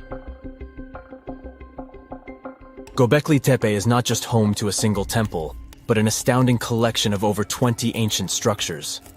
As archaeologists delve into the depths of this wonder, they are unraveling its unique layout, featuring two prominent focal points at the heart of each establishment, complemented by smaller structures and dividing walls. What's even crazier is that in this area, there are over 200 obelisks, which are narrow tapering monuments. Whenever you hear about ancient ruins, you almost never picture them being suspended somewhere, or just randomly hanging on the branch of a tree, right? In fact, for most of the ancient artifacts we have exposed in museums all over the world, archaeologists did quite an impressive amount of digging. You see, buildings have this funny way of fading away over time if not properly taken care of. Sometimes we need to reuse some building materials, so an older construction may be sacrificed in the process. Other times, houses are abandoned, and once they are exposed to the elements on the surface, like rain or sunlight, they don't really stand a chance. Some just simply crumble away due to good old erosion. So the only way a piece of architecture can survive the test of time is if it's somehow gotten buried deep down. Now, how did they end up buried in the first place? Well, it's quite the comedy of errors. Ancient cities had a habit of gradually raising their ground level like a kid adding toppings to their ice cream sundae. You see, these settlements were always busy collecting food and building materials to keep up with their ever-growing population. But hey, who has time to deal with waste and rubbish? It wasn't exactly high on their to-do list back in the day. So when it came to building new houses, ancient civilizations found it much easier to save their sweat and tears by piling up the rubble and constructing right on top. But that's not all. Rivers would also occasionally flood and deposit a layer of sediment on the city floors, further encapsulating those ancient constructions. And in those dry regions like the desert, where the wind likes to show off its sand and dust dance moves, you can bet it was a constant struggle to keep the establishments clean. One hilarious example is the Sphinx, which had its head buried in sand until a group of archaeologists unearthed it in 1817. Some ancient towns eventually got covered up because they were completely abandoned. With less human activity to control their expansion, plant seeds couldn't resist the opportunity and sprouted all over the place. They gobbled up carbon dioxide from the air and grew, adding more and more bulk to the ground. Those cheeky roots even decided to stabilize the soil made from decaying plant matter, creating layers upon layers of earthy goodness. It's like the ultimate DIY project Mother Nature embarked on, with plants as her loyal helpers. The act of digging into the secrets of ancient civilizations is not just about unearthing a lost world. It's also an epic quest to reveal the hidden treasures beneath layers of history. But how do archaeologists know where to dig in the first place? If everything is covered in layers upon layers of sediments, debris, and plant roots, they must have some sort of system they rely on before embarking on a new project, right? For starters, they're not always the ones suggesting an archaeological dig in a certain location. Let me explain. Let's say you're a contractor and you want to build a new fancy apartment complex in your city. Some local legislations have certain requirements before your project can start, though. For instance, before anyone starts building on a piece of land, they might need to bring in specialists to check the soil. These clever folks can be archaeologists, geologists, or paleontologists, and they need to keep an eye on things during development. If any artifacts or ecofacts, fancy word for organic remnants, are discovered, these experts swoop in to excavate and study them. But what about sites that have nothing to do with bulldozers and yellow hats? Archaeologists have more than one trick up their sleeves when it comes to locating ancient hotspots. They dive deep into historic records with a healthy dose of detective work. By sniffing out old documents and maps, they can piece together the puzzle of human activity in a specific area. If a site has been visited before, it's even better. Finding records of past excavations or historical accounts can give archaeologists lots of information on where to continue their treasure hunt. Before archaeologists start swinging their shovels, they engage in a bit of a visual scan mission. Armed with a grid system, they'll stroll around the site, keeping their eyes peeled for any artifacts that might be hiding just beneath the Earth's upper layer. From groundstone tools to historic glass and even ancient garbage dumps, yes, they're also valuable. These keen-eyed explorers can spot signs of human activity faster than most people. If they stumble upon midden soil, fancy term for a garbage dump, they know for sure that humans once called this place home. Archaeologists don't just rely on their trusty shovels, though. They have an arsenal of gadgets to aid in their search for hidden wonders. Geophysical tools are like their secret weapons. Take the resistivity meter, for example. This clever contraption measures the electrical component of the soil and any buried features or artifacts.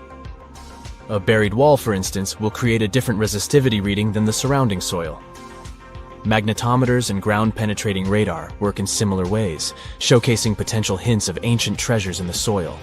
And who could forget our trusty old friend, the GPS? It helps archaeologists map out precise locations, like a high-tech treasure map, leading them straight to their pot of gold. Care to virtually visit some of the most important archaeological sites in the world? Well, follow me. In the United Kingdom, for instance, you'll find this interesting place called Stonehenge. It's one of many henges scattered around, but this one really takes the cake. Picture this: massive ancient stones standing tall and proud, arranged in a funky outer ring and an inner horseshoe, with some smaller stones thrown in for good measure. And guess what? These amazing stones have been around for over 5,000 years. Talk about a serious case of rock-solid longevity. Now, here's where it gets interesting. According to local folklore, the legendary wizard Merlin whipped out his magic wand and poof! He teleported these massive stones all the way from Ireland. Apparently, some giants had assembled them there, but Merlin decided they would look much better at their new location. Others think it's just the ruined remains of an old Roman spiritual edifice. These amazing structures were built by our Bronze Age ancestors. With their simple tools and limited tech, they managed to create this monumental masterpiece. Impressive, right? Unfortunately, there's still so much we don't know about this area. Stonehenge's initial purpose remains a mystery to this day. Sure, there are lots of theories, but scientists have yet to agree on the subject. However, we do know that it's perfectly aligned to catch the sunrise during the summer and winter solstices. The ancient city of Pompeii is an equally amazing archaeological site. Picture this: Mount Vesuvius, a notorious troublemaker, decided to throw a volcanic tantrum and completely covered this ancient Roman city. It turned it into a time capsule, located outside present-day Naples in Italy. Fast forward to the year 1748, when a bunch of adventurous explorers stumbled upon Pompeii. Lo and behold, they discovered a treasure trove of well-preserved goodies: streets, houses, food. Probably a bit stale by then. Blingy jewelry, fancy sculptures, colorful frescoes, everyday household items, and even animal and human remains. It was like an epic archaeological party. From the looks of it, Pompeii had it all. Fancy houses and villas, a massive 20,000-seat arena, cute little artisan shops, hangouts like taverns. And let's not forget the saucy spots like those luxurious bathhouses for some intense pampering. There's also the Sanctuary of Apollo, where people used to gather for their daily dose of worship. And of course, the bustling heart of the city, the Forum of Pompeii, where all the cool people used to hang out. And guess what? Pompeii is so cool that it made it to UNESCO's World Heritage List back in 1997. That's like the ultimate Hall of Fame for historical awesomeness. It also includes many other famous buildings and sites, like the Taj Mahal in India and the Acropolis of Athens in Greece. Everyone loves a good landmark. The Roman Colosseum, the ancient city of Machu Picchu, the Giza pyramids. But have you ever wondered how it once looked? Way back in the days when they were built? Or even in the time they were covered in ivy and forgotten by humanity? Buckle up, because we're heading on a time travel adventure to the world's greatest archaeological sites. Our voyage begins in South America, deep inside the Peruvian mountains. Behold, the city of Machu Picchu. Machu Picchu is a monument to the ingenuity and power of the Inca civilization. During its prime, the Inca civilization stretched 2,500 miles along South America's coastline from modern-day Ecuador all the way down to Chile. And Machu Picchu was located at the heart and center of it. The historic site was constructed at around 7,000 feet above sea level, more or less around 1450 BCE. The gated city consisted of around 150 buildings made of stone. The Incas managed to build temples, houses, and even a complex aqueduct system to irrigate the entire town. And yes, they did all that without the help of wheels or any instrument made of iron. The housing model is somewhat similar to stone houses we see nowadays, with the difference that the Incas didn't use any cement to stick together the blocks of stone. Yet, they fit seamlessly on top of each other. Not only that, the Incas must have developed a rudimentary yet effective anti-earthquake technology, since, in the event of a quake, the rocks would shake without falling out of place. If Machu Picchu had been built today, it would have cost over $70 million to finish the entire thing. The purpose of the site is still a mystery to many historians. Theories suggest that it could have been built as a ceremonial site, a safety base for the Inca people, or even a retreat for royalty. What we know for a fact is that in the 16th century, 100 years after Machu Picchu was built, its population abandoned it, with tree roots taking over the majority of the site and keeping it hidden from humankind for over 4 centuries. It wasn't until the 20th century that the world was reintroduced to Machu Picchu when a Peruvian farmer led Yale University professor Hiram Bingham III to visit the site.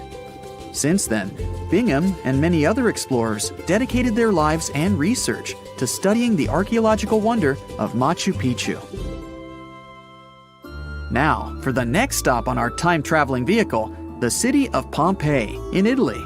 Pompeii has crowded our collective imagination for many years. The eruption of the Mount Vesuvius volcano in 79 AD and the destruction of an entire city is hopefully not something that will happen again. But I bet you're wondering, what did Pompeii look like on its last day?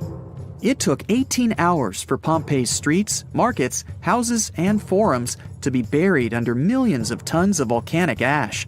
Thanks to some clever scientists, we discovered that the lava and ashes that covered Pompeii on its very last day actually helped to freeze the city in time. Different from ice, the cloud of ashes did not preserve the city intact, but as the items disintegrated over 2,000 years, they left voids under the earth. Archaeologists found that if they filled these voids with plaster, the shape of the buried city would soon reveal itself. And that's exactly what happened. Of course, it was nothing like the bustling city of 12,000 people that had existed for many years before the fateful eruption. Pompeii was a vibrant and rich municipality.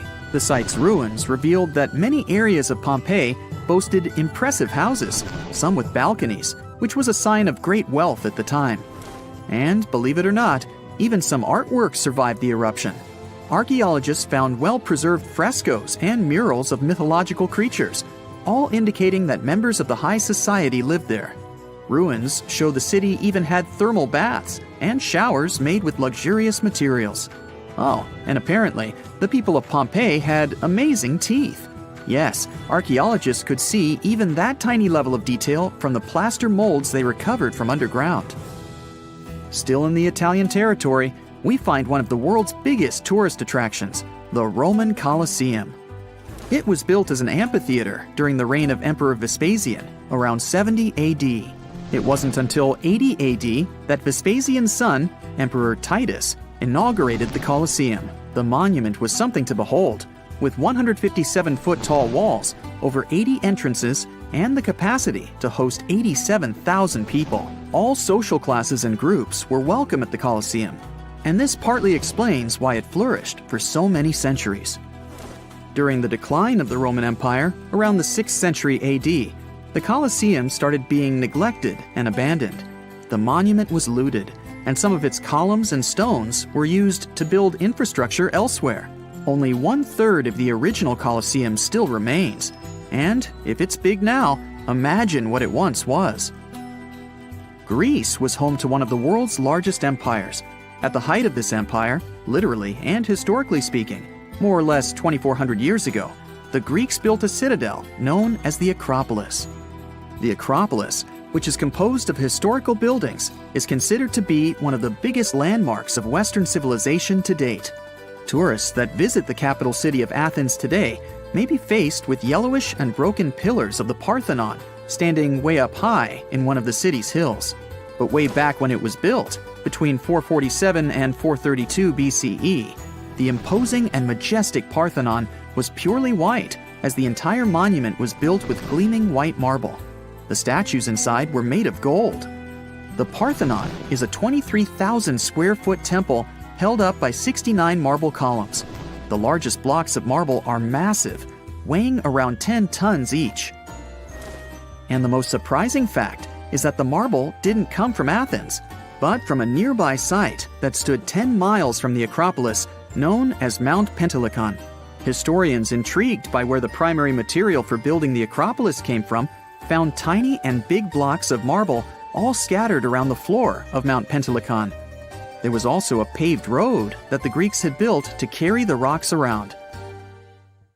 But perhaps the most impacting monument of all times is located at the heart of the Middle East, outside the Egyptian city of Cairo. The pyramids are considered one of the 7 wonders of the ancient world. The Giza Pyramid Complex was built as a tomb for the pharaoh Khufu around 4,500 years ago. Between 20,000 to 30,000 people took part in the construction process. It's composed of 3 pyramids. The massive monument is made out of approximately 8,000 tons of granite and over 550,000 tons of mortar, which gives it the appearance it has today. Would you believe me if I told you that the pyramids didn't always look like this? Far from it. They were shiny white with a golden triangular tip at the top. This is because the Egyptians used over 6 million tons of limestone to cover the entire rocky, step-like structure, all so that they could gleam white under the unforgiving sunlight of Egyptian skies. The Pyramid of Khufu remained the tallest structure on Earth made by humans for over 3,800 years. It was the only 8-sided pyramid in Egypt and was believed to align with Orion's belt. It's considered to be the most aligned construction facing north. In 1979, it was inscribed on the UNESCO World Heritage List. Let's head on down to the Indian city of Agra to quickly visit the Taj Mahal. You may know it as the Taj, but it can also be called by its more endearing name, a teardrop in the cheek of time. The Taj took over 22 years to build and was commissioned in 1632 by Mughal Emperor Shah Jahan as a declaration of love for his third and favorite wife, Mumtaz Mahal. It was made with ivory white marble, and amazingly, due to tight conservation, it still remains very similar to what it was when it was built. I think all this talk of landmarks got me thirsty for some traveling. What about you? Tell us in the comments below if you've ever visited some of these sites, or which interesting landmarks you'd add to this video. Scientists have recently discovered Leonardo da Vinci's hidden passages under a medieval castle in Italy. They followed a newly found 15th century sketch by the creator of the Mona Lisa and found one of the unexplored architectural wonders from the age of the Renaissance. Construction of the Sforza Castle started back in 1358, but it was destroyed about a century later during a local crisis. Then, in 1450, Francesco Sforza, the Duke of Milan, decided to rebuild it on the old ruins. After he passed away, his son Ludovico took over and kept improving the castle. He brought in some of the best artists of the time, including Leonardo da Vinci, to decorate its walls. We can still see Leonardo's frescoes today in the Room of Wooden Boards. While he was working at the castle, da Vinci also recorded some historical underground passages hidden beneath the outer wall. The drawing, dated between 1487 and 1490, was found at the Institut de France in Paris. The sketch is highly precise, and it proves that Leonardo was really interested in fortification design and was great at documenting existing structures. Historical records show that Ludovico ordered the building of an underground passageway that led straight to a basilica, where his wife was buried.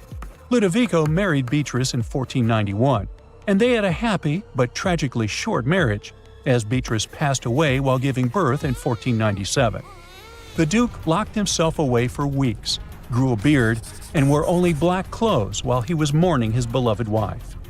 The secret tunnel may have stretched over a half a mile and would let Ludovico visit her grave in private. It could have served as an escape route if the castle was ever under siege. The existence of the tunnels remained one of the mysteries of the Renaissance for years, as no one knew for sure they were there. But now, scientists finally uncovered the secret history. They used a combination of ground-penetrating radar and laser scanning to build up an accurate 3D model of all the structures under the castle.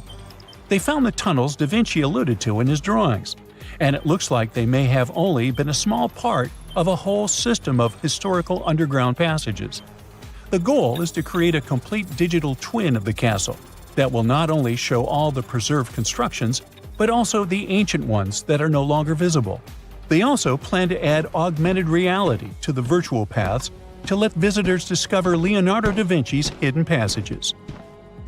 Now, we don't know if the genius actually took part in constructing the hidden passages that scientists recently discovered, but we do know about some other Leonardo da Vinci inventions.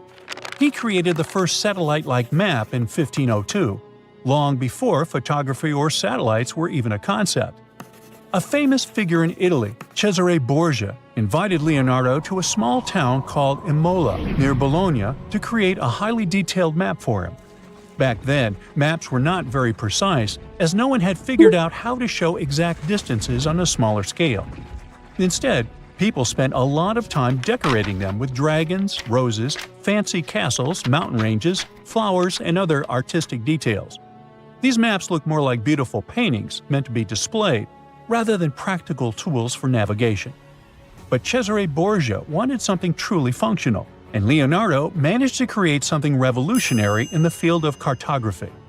If you compare satellite images of Imola today with Leonardo's map, the similarities are striking. He captured every alley, curve of the streets, roadways, and even the exact sizes of the buildings. And he did it all by hand, using just a pencil, ruler, compass, and several of his own clever inventions. To gather all the necessary data, the genius walked through the streets for weeks using a large wheel that spun as he moved, recording the distance with a cable. Using the magnetic compass, he determined precise directions. He also developed a tool called the bussola, which measured angles inside a circle. With this, he could track the exact turns of each street and the size of the intersections. He figured out the distances between houses and major roads. Then, back at home, he used his notes and calculations to draw the map to scale with incredible precision. In his work, Da Vinci also used a technique developed by Florentine humanist Leon Battista Alberti. He created a mapping method where you could place an entire city inside a circle using polar coordinates. At the center of the city, 8 straight lines met, representing the main directions of a compass. Leonardo used this system to divide the town into 8 sections. He didn't overlook even the smallest buildings, which made his map one of the most advanced of its time. The Italian genius had a big dream to build a machine that could let people fly. He studied how birds, bats, and kites moved through the air and designed a special flying machine. He believed that if he could copy their movements, humans might be able to soar like them. Da Vinci's design looked a lot like a bat, with two large pointed wings that stretched over 33 feet wide.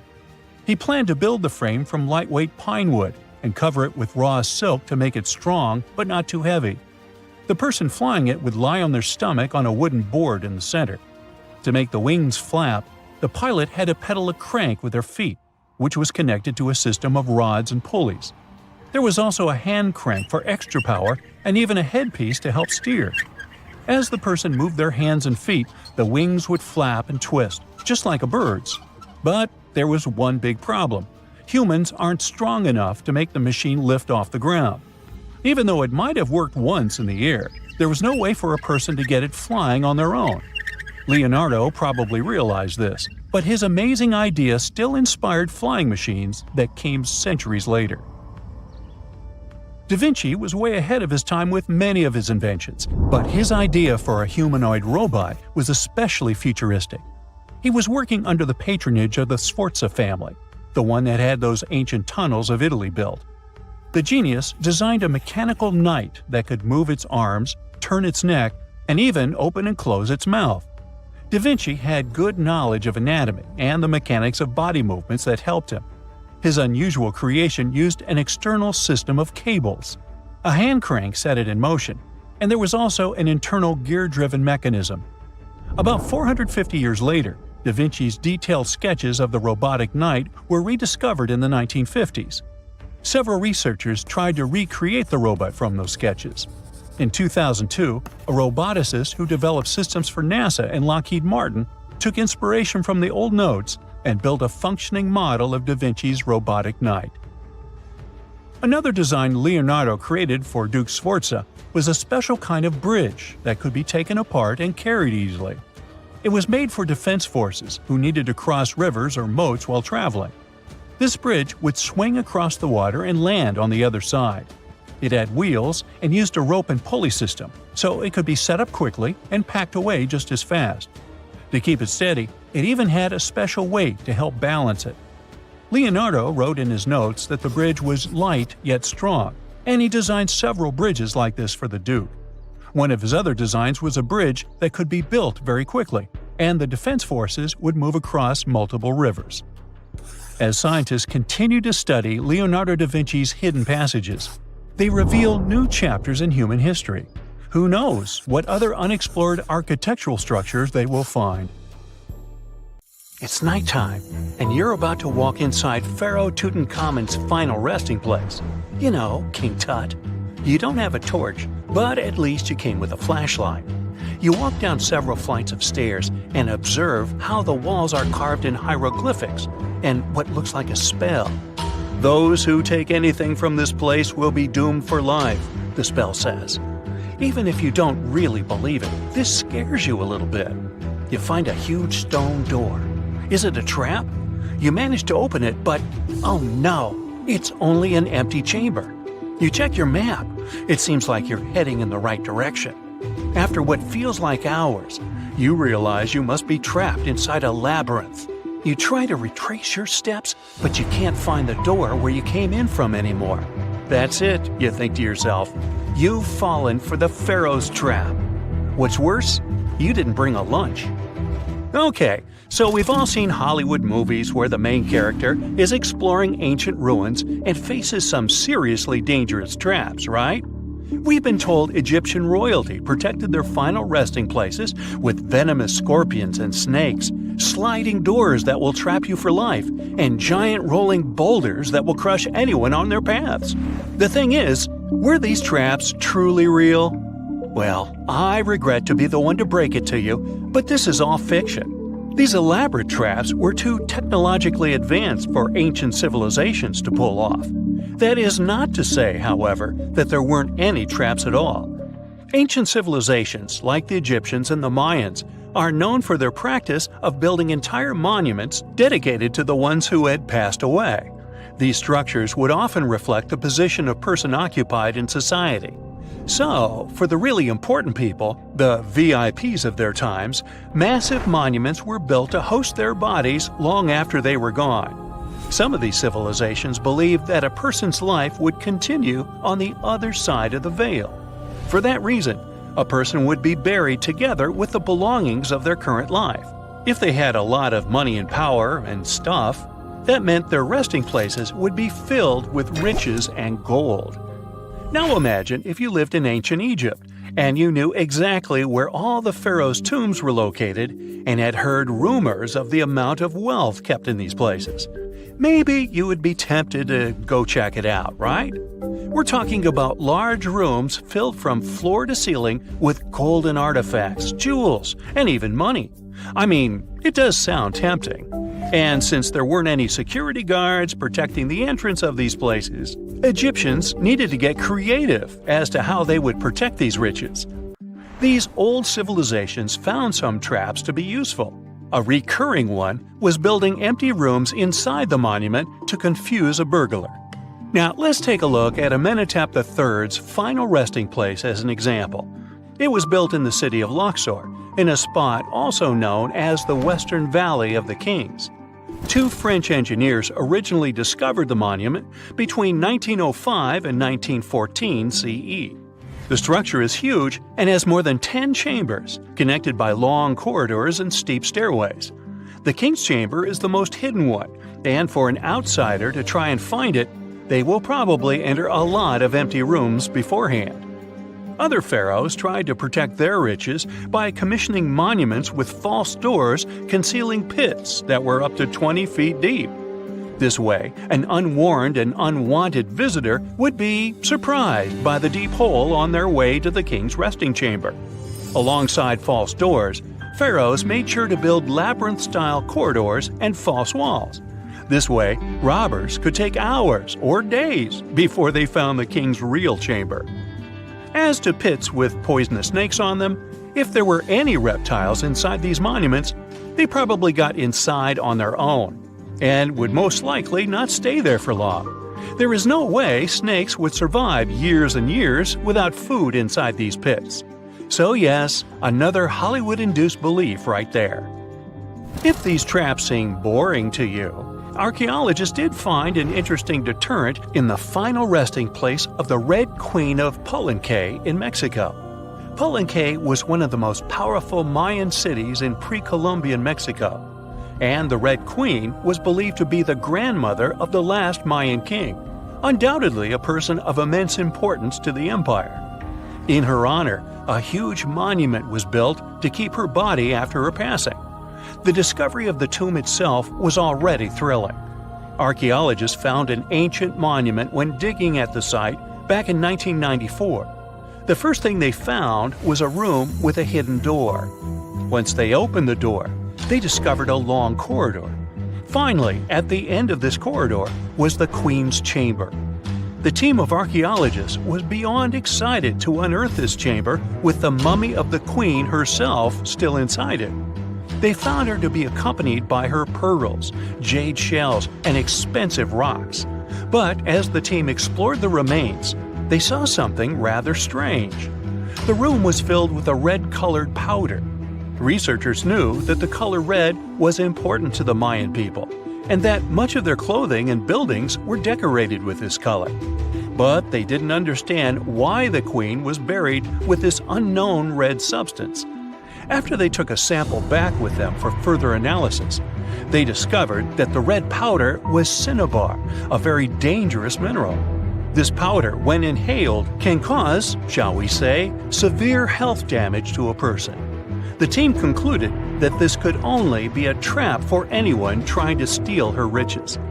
Okay, so dangerous powders might have worked as the most intense traps we've seen until now. But perhaps the cheapest way to keep out unwanted visitors was to advertise spells written out all over the monument. We'd probably laugh at these today, but back in the day, they were more or less effective. Spells usually said that the person who took anything from that place would meet a tragic fate. Some spells said that robbers would lose their houses in big fires or terrible floods. Other spells said burglars would have incurable and undiagnosed health issues, but they weren't really enough to stop people from taking any gold. There are some stories surrounding how these spells might have been real. One of them is from the famous British Egyptologist Howard Carter, the one responsible for unearthing Pharaoh Tutankhamun's resting place in the 1920s. After months of unsuccessful digging, Carter discovered the tomb's existence by chance. He found the entrance to a stairway right beneath the soil where he had been searching all those months. With the help of a team, he cleared the piles of sand blocking the stairs and discovered a doorway. The door had several royal symbols carved into it, and Carter knew this could only mean a very important person had been buried there. And he was right. With a chisel, he made a hole in the top left-hand corner of the doorway and lit his vision with the help of a candle. He couldn't believe what he was seeing, the reflection of several golden and jeweled items crowding the chamber before him. Lost for 3,000 years, Carter had just discovered the final resting place of King Tut. But the story didn't finish here. This discovery was accompanied by a series of unfortunate events that led people to believe it had something to do with the pharaoh's spell. Carter himself mysteriously passed away just a few years later, and some of his assistants lost their houses in floods, just like one of the spells threatened. Some say it's just coincidental, as there's no real proof of these things being connected. Well, what do you think? Was this an effective trap after all? Strange and amazing items are discovered often, but figuring out what our ancestors were up to is pretty tough. Especially when all you have are just some rusty cups and cave drawings. It's no surprise that even the experts in lab coats sometimes make mistakes. But it's not just about dusty plates and huge stones. Sometimes there's even humans with large heads. So grab your digging tools and let's travel back to ancient times to explore incredible societies that even scientists can't fully explain. Sardinia may look idyllic now, but I'm not gonna lie, I wouldn't fancy visiting it 3,000 years ago. Rumor has it, terrible giants roamed around this island back then. People even talk about finding human skeletons over 13 feet tall there, although nobody's ever shown anything to prove it. But the stories will make you wonder because some weird stuff has definitely happened. In 1974, over 5,000 pieces of broken stone artifacts were found in a part of the island called Monte Prama, but instead of being displayed in a museum, they were locked up in an underground vault for about 30 years. Sounds a bit suspicious, doesn't it? When they were finally displaced in 2005, scientists put the pieces together to find statues of 38 giant men standing 8 feet tall. Not quite as tall as the legendary skeletons, but still pretty huge. It's thought these statues were made by the Nuragic people, who lived on the island a long time ago. Besides giant statues, they also built over 8,000 massive stone buildings. Perhaps Nuragic weren't giants themselves, but they definitely liked their things big. I do too.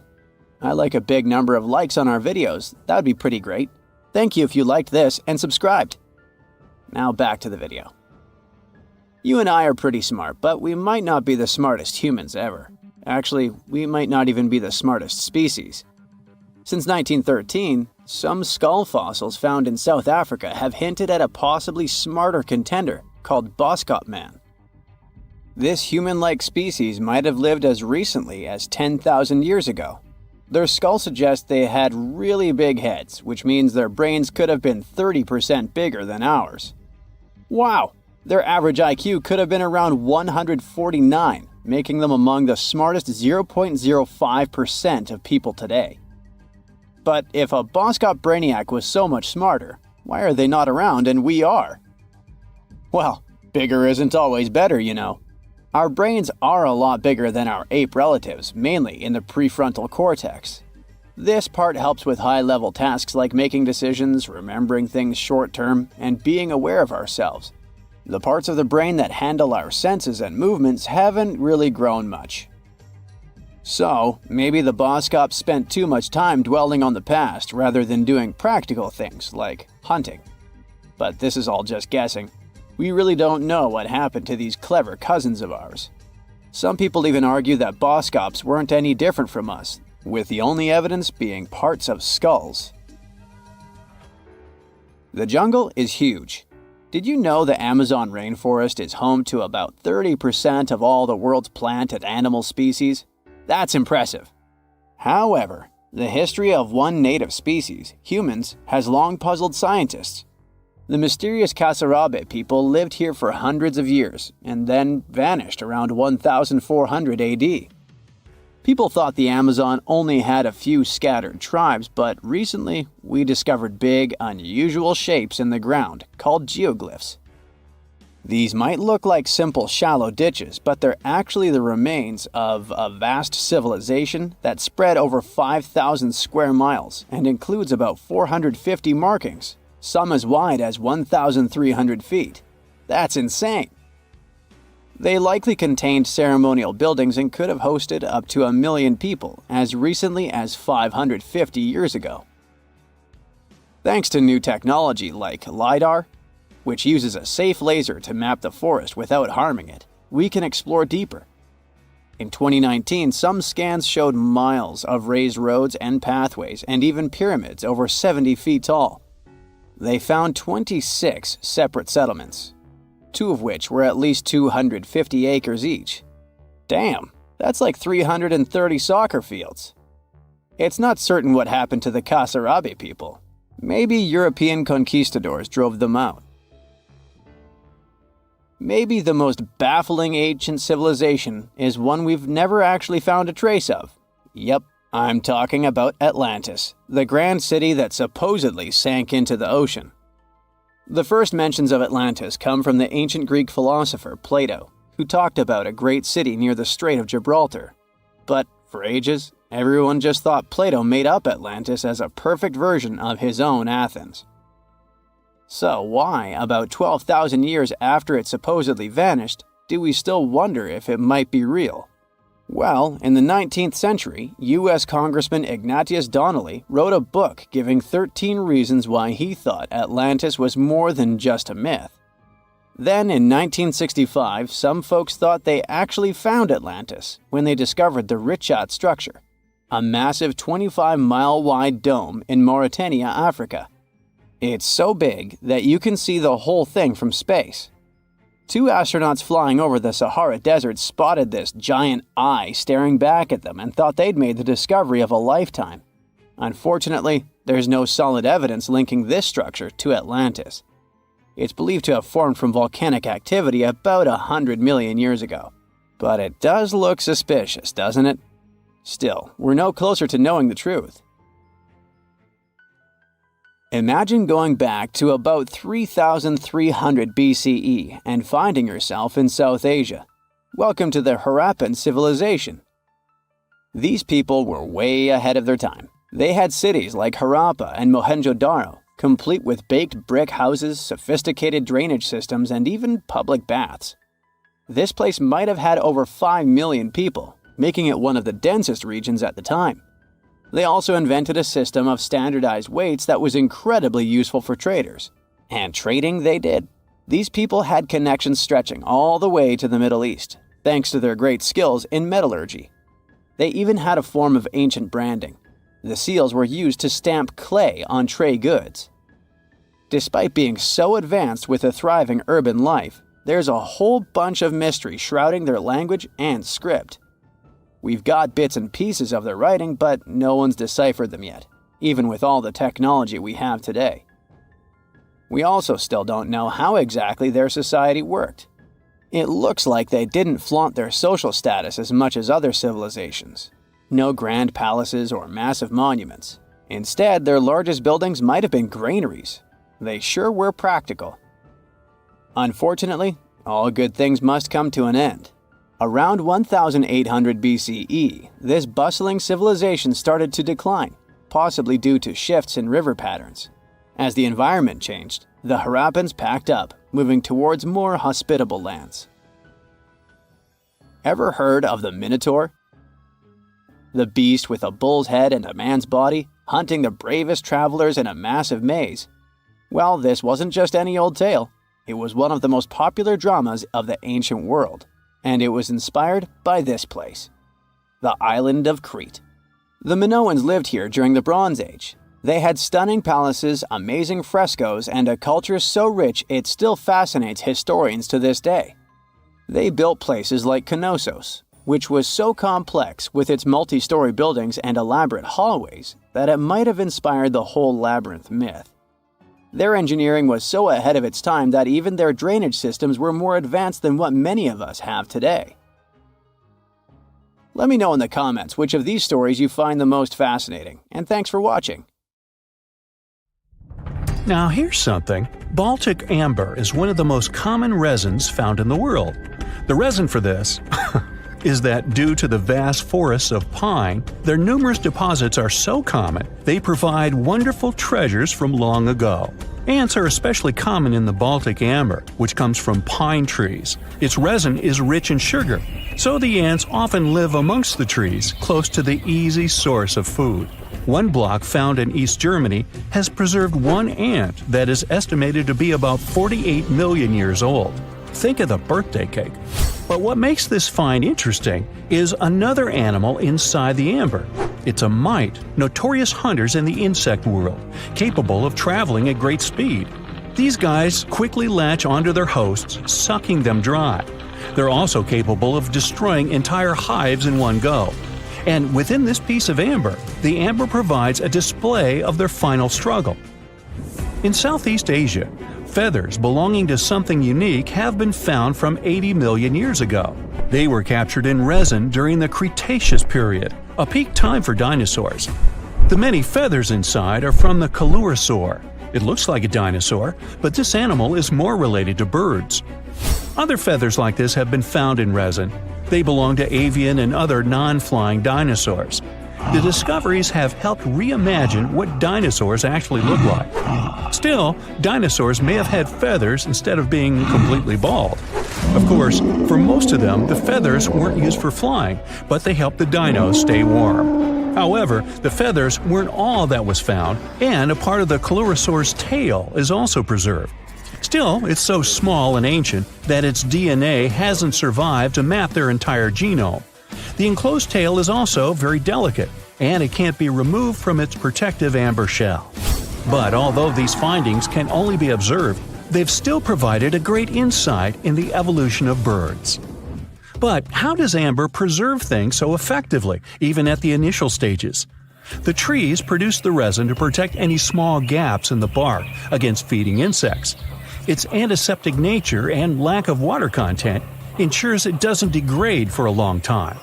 This also makes it more resilient as it petrifies over long periods, eventually becoming a fossil. Some of the oldest amber ever found was from the Triassic period, showing how long it can last. The pieces from Italy are about 230 million years old. And inside one of these ancient droplets holds the oldest arthropod ever recorded. This mite found inside has provided a broader understanding to their evolution. Today, they're known to mainly annoy gardeners by feeding on the petals of flowering plants.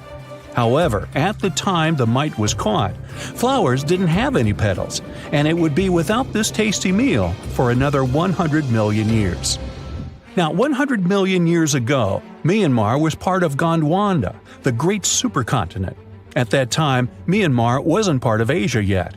But it was still lush with a great forest, which contained many species of lizards that lived amongst the undergrowth, hiding away from dinosaurs. Many of them had been stored within amber. This fact helped discover ancestors of geckos and chameleons. By using CT scans, scientists have analyzed them, providing a glimpse into the formation of their scales, teeth, feet, and claws. It also provided an understanding of how these archaic creatures once appeared. Although mostly pieces of lizards, by using modern technology, the scientists have been able to create 3D images of the lizard.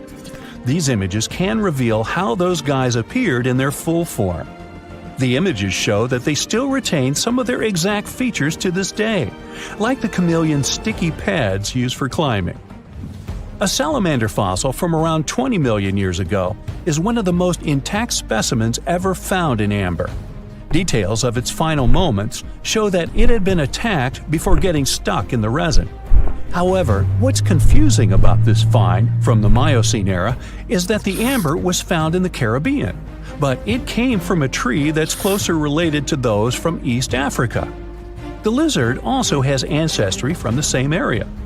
Finds like this have opened a whole new understanding about how these small lizards migrated. It's expected that they would have ridden fallen logs, which took them across the seas to new homelands, not only to the Caribbean, but to all continents except for Antarctica. Nobody goes there, it's too cold. In the Dominican Republic, you can find some of the rarest of all ambers.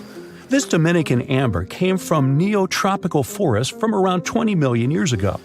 Many of the trees that made the resin are now extinct.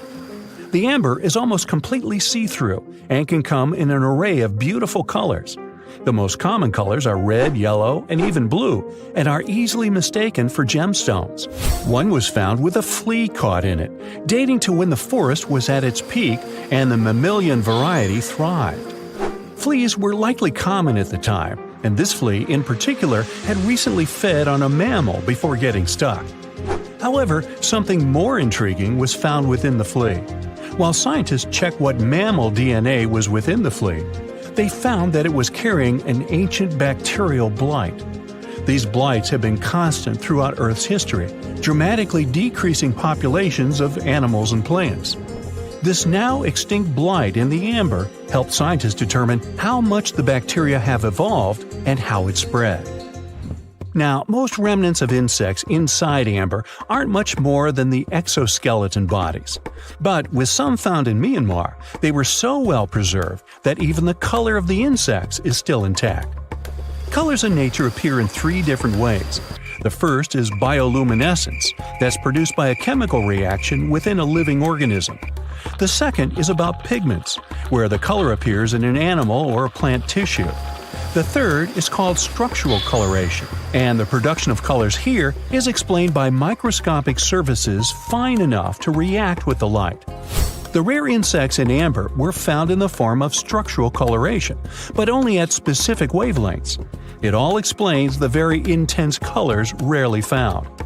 99 million years later, these bugs can still show their vibrant colors – blue, purple, and green. Some of them appear so different in color and shape that they almost look like they're from another world. Which of course they are, a very old one. Ants have been around for about 168 million years, based on fossil evidence provided. They're well known for their social hierarchies and their hive mind system. They've dominated almost every corner of the insect world, but when these social capabilities came about have been difficult to determine. Yet, recently, amber dated from 100 million years ago has shed some light into their evolution. Several amber pieces have preserved various ant types, including the worker ants, guardian or soldier ants, and even a queen ant. Before these pieces were found, it was estimated their social nature occurred millions of years later. A piece of amber dated 100 million years ago helped shed light on the evolution of birds.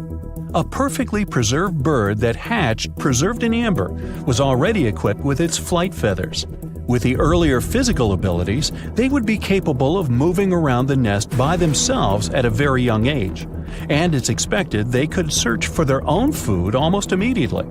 But as birds continue to evolve and spend more time in the skies, their brain developed larger for their cognitive abilities. After hatching, their early development was then more focused on the brain, and the chicks slowly became more reliant on their parents over time. In Spain, a massive treasure trove of amber and other fossils has been found. Inside, there were remnants of an entire ecosystem that existed 110 million years ago. A bunch of individual fossils were found. The vast collection includes many types of insects, mollusks, arachnids, plants, 50 different dinosaur bone fragments, feathers, and hair from mammals, and a McDonald's burger wrapper. Nah, just kidding. With the abundance of findings, it's helped researchers understand the ancient terrestrial ecosystem that once existed. With loads of specific details of the environment, they've reconstructed the swamp. This way, it's now possible to experience what it was like in the world of dinosaurs. Now, we wouldn't call this island mystical unless there were tales of giants living here.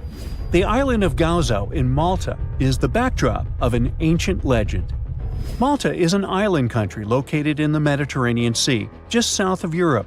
It's a very strategically located archipelago.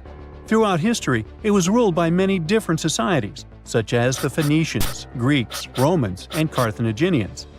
One cold night, thousands of years ago, a farmer noticed the sky turn orange, then red, when he heard a loud thump.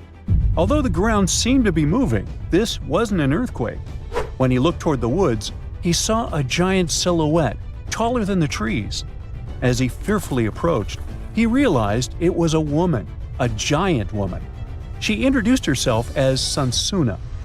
Unlike the terrible giants of many tales, Sansuna didn't want to exterminate the human race. She was loving and caring. She told the farmer that she and her people could help protect their land from invaders. The locals were pretty interested in this offer. Since Malta is located in an important commercial route, it was constantly being invaded. The story says that Sansuna settled in Malta, and sooner rather than later, she was moving things around. And when I say things, I mean monoliths. Sansuna carried huge stones on her shoulder to build a magnificent temple called Gigantia, which means place of giants. She even did this while holding her half-giant, half-human kid on the other shoulder. Some say Sansuna lived exclusively on beans and honey, although others replaced honey with water. The funniest bit here is that Malta is the 10th smallest country in the world, but it somehow managed to host giants. Hey, go figure. The temple looked like a giant game of Tetris, with some stones weighing as much as 20 elephants. Some of these monolithic rocks are so heavy, scholars guess it would take 50 men working together to lift just one stone. Now, as much as this is entertaining, humans never proved giants were real, so this story couldn't be true. There's a brief mention of a species of giants called the Nephilim in some ancient texts. The Nephilims would have been terrible giants that wreaked havoc on the earth and only survived until the Great Flood. But nobody ever found real proof of this species really existing on Earth, until this came along. The world of Maltese archaeology unearthed quite a few shocking things in the past years. One of them are known as the hypogeum skulls. Hypogeum is the Greek word for underground, and this incredible site was discovered in the first decade of the 20th century. Back then, Malta's National Museum director received an important phone call. Someone had accidentally dug some impressive bones and asked him to come check it out. The hypogeum looked like an underground city, filled with mazes and rooms that stretched along multiple floors. They were all made with similar limestones as the Maltese temples above ground. The hypogeum was filled with important relics and artifacts. Scientists quickly understood that the hypogeum was built as a type of final resting place for locals. So, along with skulls, they found a lot of bones and skeletons. One of these artifacts were skulls, but these weren't regular human skulls. Rather, they were of the elongated type. To make matters worse, these skulls were hidden from the public for years. People started to talk and created a bunch of theories behind it. The truth is that this discovery was a turning point for Maltese archaeology, although scientists didn't know what to do with it. Some wondered if these skulls were natural or manipulated, since they knew some cultures in the world used head binds to alter their skulls. Other scientists threw in the hypothesis of little gray people or even the legendary giants. Some say that the elongated skulls could have been sculptures that worshipped otherworldly deities. There was no way to confirm any of these theories, so the question remained: who were the builders of Malta's megalithic temples? Now let's take a look at what scientists know. The Maltese megalithic temples have been standing strong since 3500 BCE, which is even older than the pyramids of Egypt. The main dilemma here is that these temples were built even before we invented writing, yet they required advanced technological skills to exist. The Gigantia Temple seems too absurd to have been built by humans. The South Temple has a corridor with 4 oval rooms on the sides, looking like a big shamrock leaf. In one of these rooms, scientists found altars decorated with spiral patterns. It looked like an altar of some sort. indicating early Maltese people used them for ritualistic purposes. The North Temple is similar but smaller, with a very low entrance that makes people crouch down to get inside. You get it? You need to bow down to their deities in order to get into this sacred place. I mean, one can't help but wonder about the secret reasons these ancient builders had to build such a huge temple. I'm thinking they probably cast one of Daenerys' dragons to move the monoliths around. Yeah, I'm joking here. But hey, remember the entrance to King's Landing? Yup, the series used the Medina Gates in Malta as the exterior of King's Landing during Episode 3 of Season 1. Anyways, back to the giants. The ritualistic theory of the whole thing won a few points when archaeologists uncovered these mysterious figures.